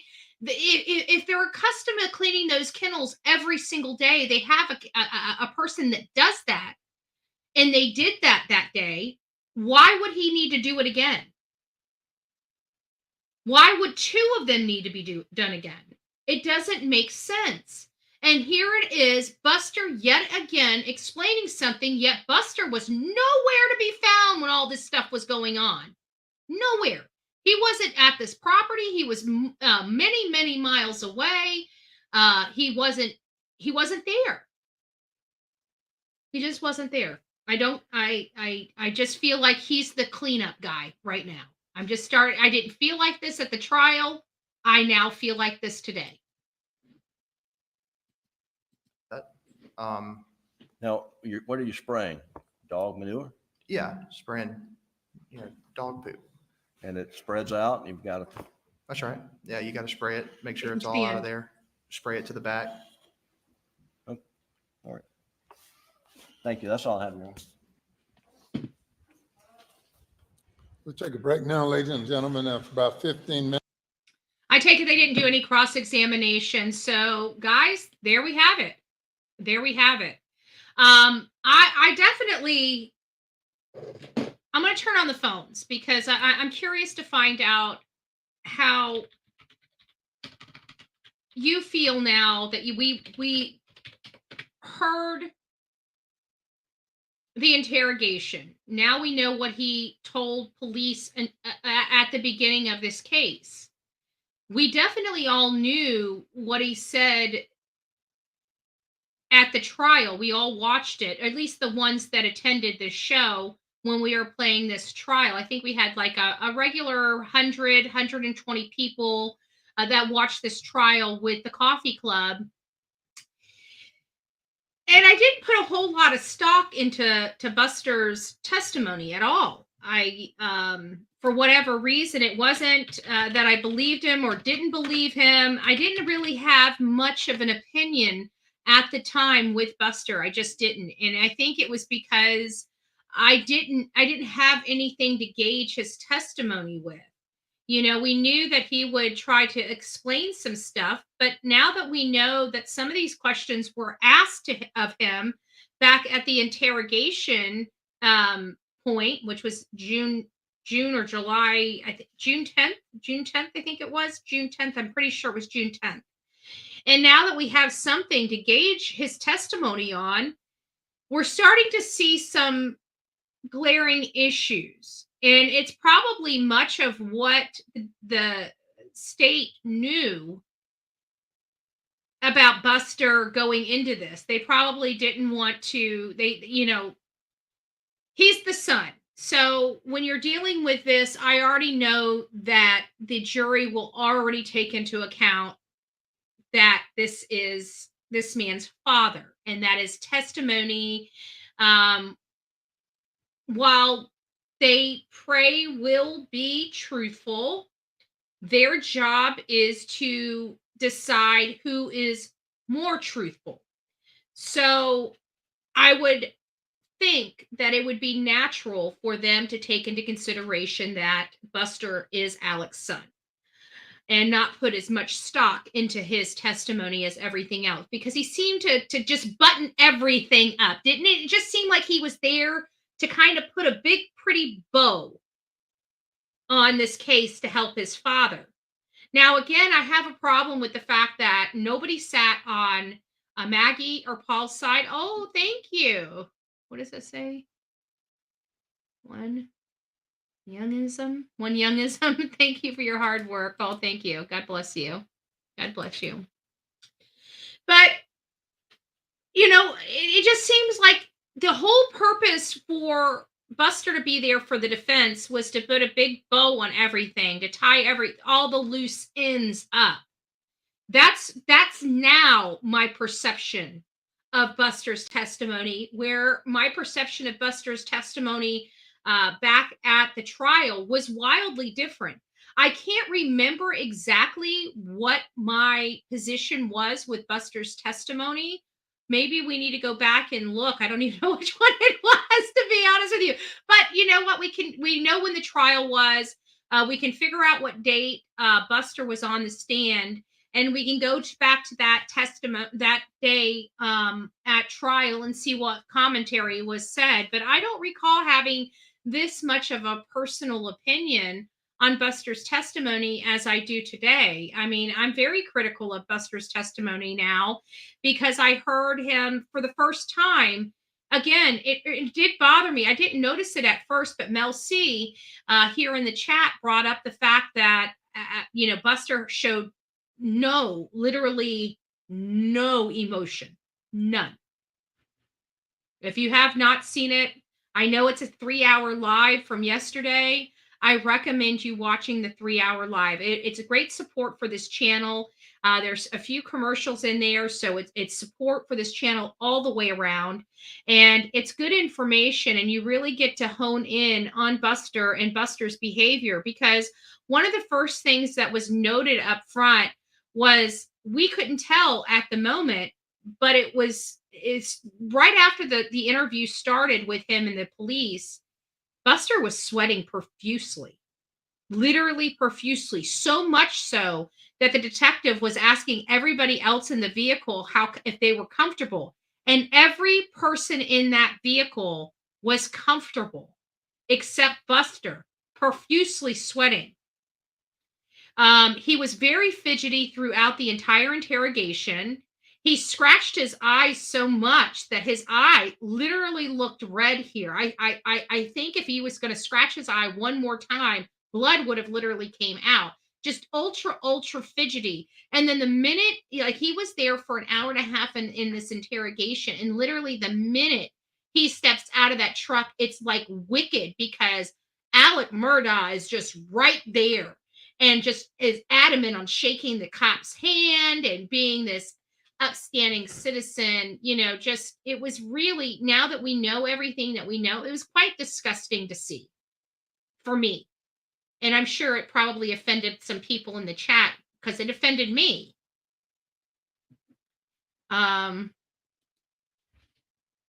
At the moment when Buster asked if his dad disappeared from his sight, Buster's voice changed when he said, "No, sir," almost squeaked. Yeah, you just clearly, it's kind of funny, because I don't recall making these assessments when he was up on the stand when we were watching this in real time. I don't know I think it's because we're able to, now that we know the end result, we're able to analyze the information a little bit differently. And so seeing this interrogation kind of sparked something, but seeing this interrogation, and then the very next day seeing his, what he said on the stand, I think that really did help us identify several areas where he was inconsistent or not being truthful, or seeming to have withheld something with one respect or the other. Again, I'm opening up the phone lines as we speak. Give me just 2 shakes of a lamb's tail so I can get this turned on and make sure this is off, so you guys, I don't dox anybody. Oh, crap. I hit the wrong button. Sorry. Don't call yet. I got to put it back up on, make sure there's no numbers on there. There's not. Okay. Phone is on, guys. I don't know how you feel. You can call just to say hi. It's Sunday. It's nice to see everybody. I know we don't usually do Sunday shows, but it's a beautiful Sunday. And for many of you, you guys attended church with me this morning. Thank you for that. I always love, what a great message it was. It was just a beautiful production. Again, it always seems to just, every time I go to church, I don't know, it's like almost a miracle, right? And it probably works like this for you too. But it's crazy, because I heard what I needed to hear today. And I know we all have wildly different issues going on in our life. And I guarantee if you came to church with us, you would have probably heard a message specifically tailored for you as well. It's kind of weird how that happens, huh? The jury even went to the property. They did. And that's what's giving us, well, for me, it's what's giving me heartburn about the whole destruction of King Road in the Idaho 4 case. I didn't like the response from the state attorney, Bill Thompson, saying, this is so wildly different from the night these murders took place. And it's like, well, no crap. Every single crime scene is wildly altered from its original state, because they have to collect evidence. So having that as the reason, like at this point, they're so close to the trial. Why did it have to happen? But it's no point in even crying about it at this point. It's crying over spilt milk. That the action's done. The house is demolished. It's gone forever. If the jury wanted to see it, they would not be able to see it. But like I said, with all the 3D imaging and imaging software that they have, we're very, very fortunate, because I believe that they'll be able to get a good idea of the layout of the crime scene and the layout of it as it happened. I want to go to this. I am going to this trial. It's not I want to. We are going to be in Idaho when this trial goes underway. When it starts, we're going to be there from beginning to end. It's going to be a costly trip. I'm not sure how I'm going to handle collection of that, because it needs to be separate from anything else that we do. because of the cost to it, because this is going to be a 6-week trial. So it's going to, I'm trying to decide now whether I want to drive or fly. It seems like, it would be beneficial for me to drive because of how long it's there. It's just one less expense to have, the flight and then the rental. But in fairness, I don't know if my vehicle is going to make it all the way to Idaho and back. I mean, that's like a 3 or 4 day drive. So I'm not sure how I'm going to handle it just yet. I haven't even gone to the drawing board, but we will be there one way or another. I'm going. I'll be there, rain or shine. Whether we get the money or not, I'm going. I don't know how I'm going to do it, but we're going. We're going to be in Idaho for this trial. I'm interested in learning more about it. I don't know if I'll be inside the trial the entire time we're there, because we have to have commentary, and I'm going to be going live from out front to show a lot of different information and stuff, and get some interviews from people that are out there. I expect this to be a media frenzy, much like the Alec Murdaugh trial was, much like many of our high profile trials are, where we have just massive amounts of media. So I don't know. For those that want to call in, 724-249-6140. If nobody really has a whole lot to say, I will be shutting the phones down because we've been on here for over 3 hours. 3 hours, but I did promise you yesterday that I would open the phones up just in case anybody had any commentary to say. While we're waiting, I just wanted to tell everybody thank you who participated in today's show. There was a couple things. There was questions. So Stephen Lawson in the Crystal Rogers case was seen in court in the past week. I think it was for a bond reduction. I think you're right. I know it was for bond in general. I know it was a bond type of hearing. I don't know if it was for a bond reduction or just a bond if he had no bond. Either way, yes, that is correct. And I don't even remember the outcome. We're going to have to do a show specifically for Crystal Rogers. She's one of our subscribers' cousin.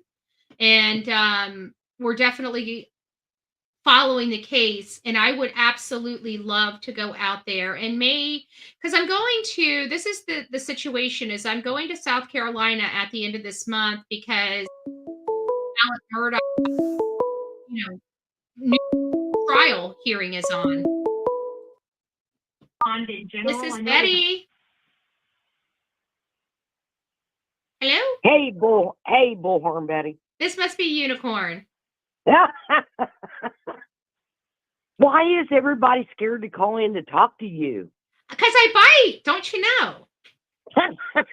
Your bark's worse than your bite. Hey. I got a fake reputation to uphold here. I gotcha. But no, all this crap with all this, it just tears me up that boy can get on the stand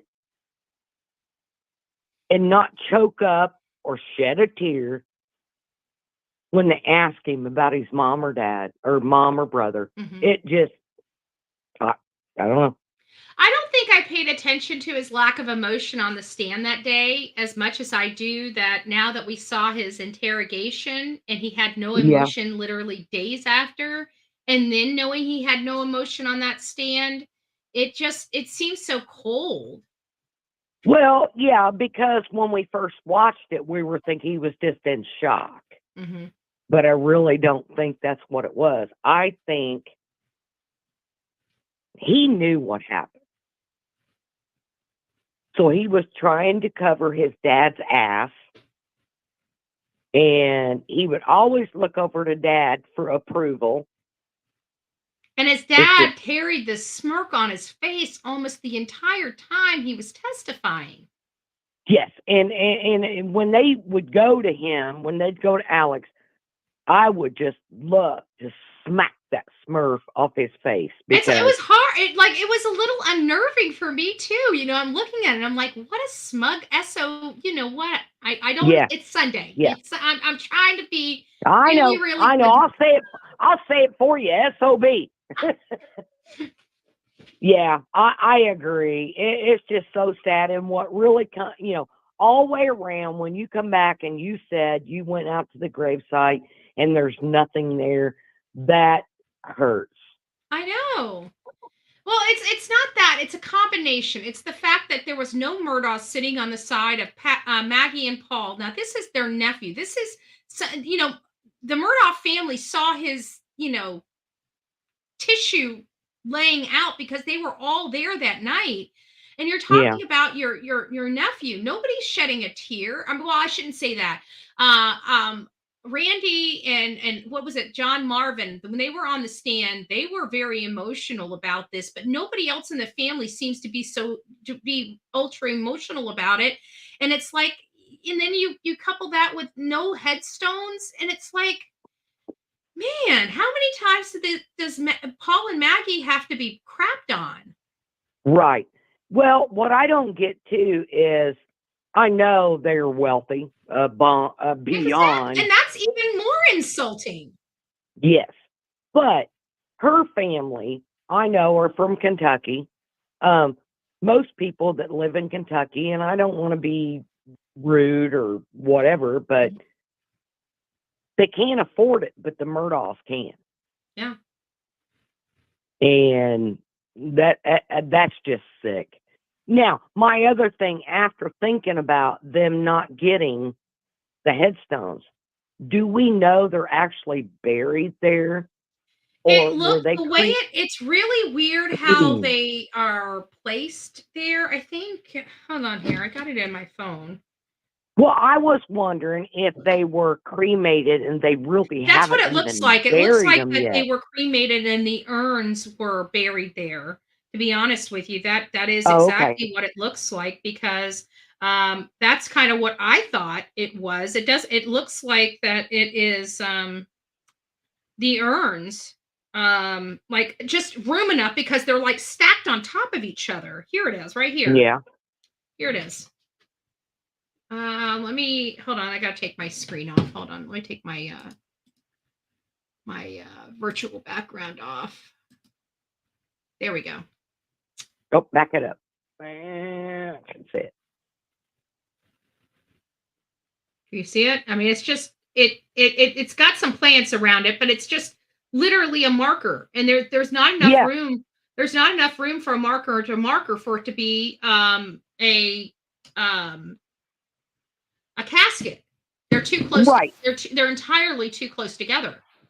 Right. My aunt and her son, when they had their funeral, because they had kept his urn for years, and then when she died, they buried him together, and it was bigger than that because we all got to shovel, some dirt. No, they could have just put something there. I mean, it just looks really trashy. It takes people forever to find it. Nobody can really pay the respects to them unless they know exactly where it's at. And it's just sad. It's just sad. They were murdered senselessly, and they've got no freaking headstone from the most powerful family in that area. Exactly. That's why I was thinking that, they were cremated and they have not even buried the urns yet, but that's just my opinion. Yeah, I don't think so. It's been 3 years. You got the markers there. Even if they weren't there, it's been 3 years since those markers were put there. They should have a headstone by now. Well over 3 years. Whatever the situation it is sad. Mm-hmm. Yep. To be as rich as they were and to do this. Yeah. I don't know. But anyway, and it comes back again to a little frustration from Buster's side, because we hear Buster received $500,000 throughout this stuff. This is his mother, again, the woman he won't even shed a tear over, and she's still going without a headstone. I don't know what is up with this family, but there just seems to be something here, They're code and calculated. Yeah, it's sick. Mm-hmm. I agree. So, all right, anyway, honey I bunny. just wanted to give you my opinion, and like I said, my opinion only. And people call in, talk to BHB. She knows what the hell she's doing. I bite. Not only that, we're already over 3 hours, so I'm going to kill the phones after you anyways. All right, babe. Thank you for a great Sunday, and I'll talk at you later. You got it. Bye, honey. Bye. Oh, she's such a doll. She really is. She's such a doll.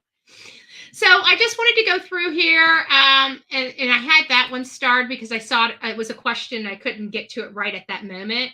So I wanted to thank Sweet Misery again. Please don't forget to get over and subscribe to her channel. She does true crime, and we just did a collaboration on one of the victims of Turtle Boy. You might be very interested in finding out a little more information about that. I was quite shocked and surprised myself. Jennifer gave us 1, 2. Oh, Lord. She did a lot for the channel today. She gave 2 Bullhorn Betty memberships. If you have received one of your Bullhorn Betty memberships from her, please don't forget to tell her thank you. And we have Criminal Med. They had hundreds of guns. They shouldn't all be loaded and laying around, in my opinion. Oh, I remember why I grabbed this, Criminal. I grabbed this because it's a little different, because this is not city or anything. You have all adults out there. And quite frankly, there's nobody out there. Nobody. That's why it's such a shocker that they tried to plan B this case, because who's going to be out there? There's nobody out there. I mean, literally 1,700 acres. That's a lot of property. It's a huge amount of property. So I think that has a lot to do with it, and there's just nobody out there. They're all adults. It's not like they got a bunch of kids running around there with a whole bunch of loaded guns. I mean, you got all gun-toting people that live out there, and they live out there alone on a big, huge property with nobody around them. So to be honest with you, I think it's something just like that. I really do. I think it's something just like that. Thank you so much, Lulu's Nana, for the beautiful super sticker. It's me, Jen. She says, laugh my off. I love magic. I do vapes. Oh my goodness. And then thank you for your hard work, Team BHB forever. Oh, that's so sweet. Why, thank you guys. Thank you. It's been a pleasure. I really did enjoy this live. I know Alec Murdaugh's not like the most popular case going on today, but we potentially could have a new trial. So it's a great time to be looking at this case, finding out stuff that we want to look at if and when the new trial comes. And don't worry, we're going to know very, very soon whether Alec Murdaugh does in fact get a new trial. I don't know about this. This one's one of those things I can't determine, right? Usually I have an idea, what the ruling may be, but this one is so, I don't know what they have against the clerk. And quite frankly, I thought I knew that there was no possibility of this, but if I'm now questioning that, and it's the truth, I am questioning it. So anyways, guys, you go make it a wonderful Sunday. God bless each and every one of you. Don't forget, we're going to start tomorrow, Monday morning, our Manic Monday, 7:30, not 6:30, 7:30, guys. So I'll see you back tomorrow morning, 7:30 for our Manic Monday session. Have a great day. God bless each and every one of you. Until next time, please be safe and especially kind to one another in the chat box below. We say no to cyberbullying. Just be kind to people. It's the right thing to do, and we love doing the right thing. God bless.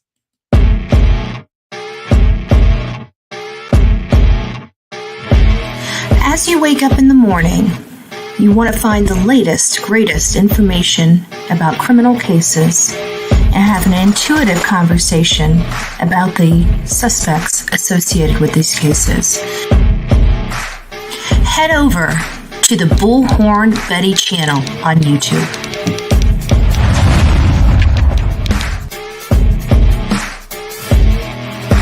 Get breaking news right here on the Bullhorn Betty channel. Welcome to the Bullhorn Betty Coffee Club. Enjoy your stay and enjoy your day.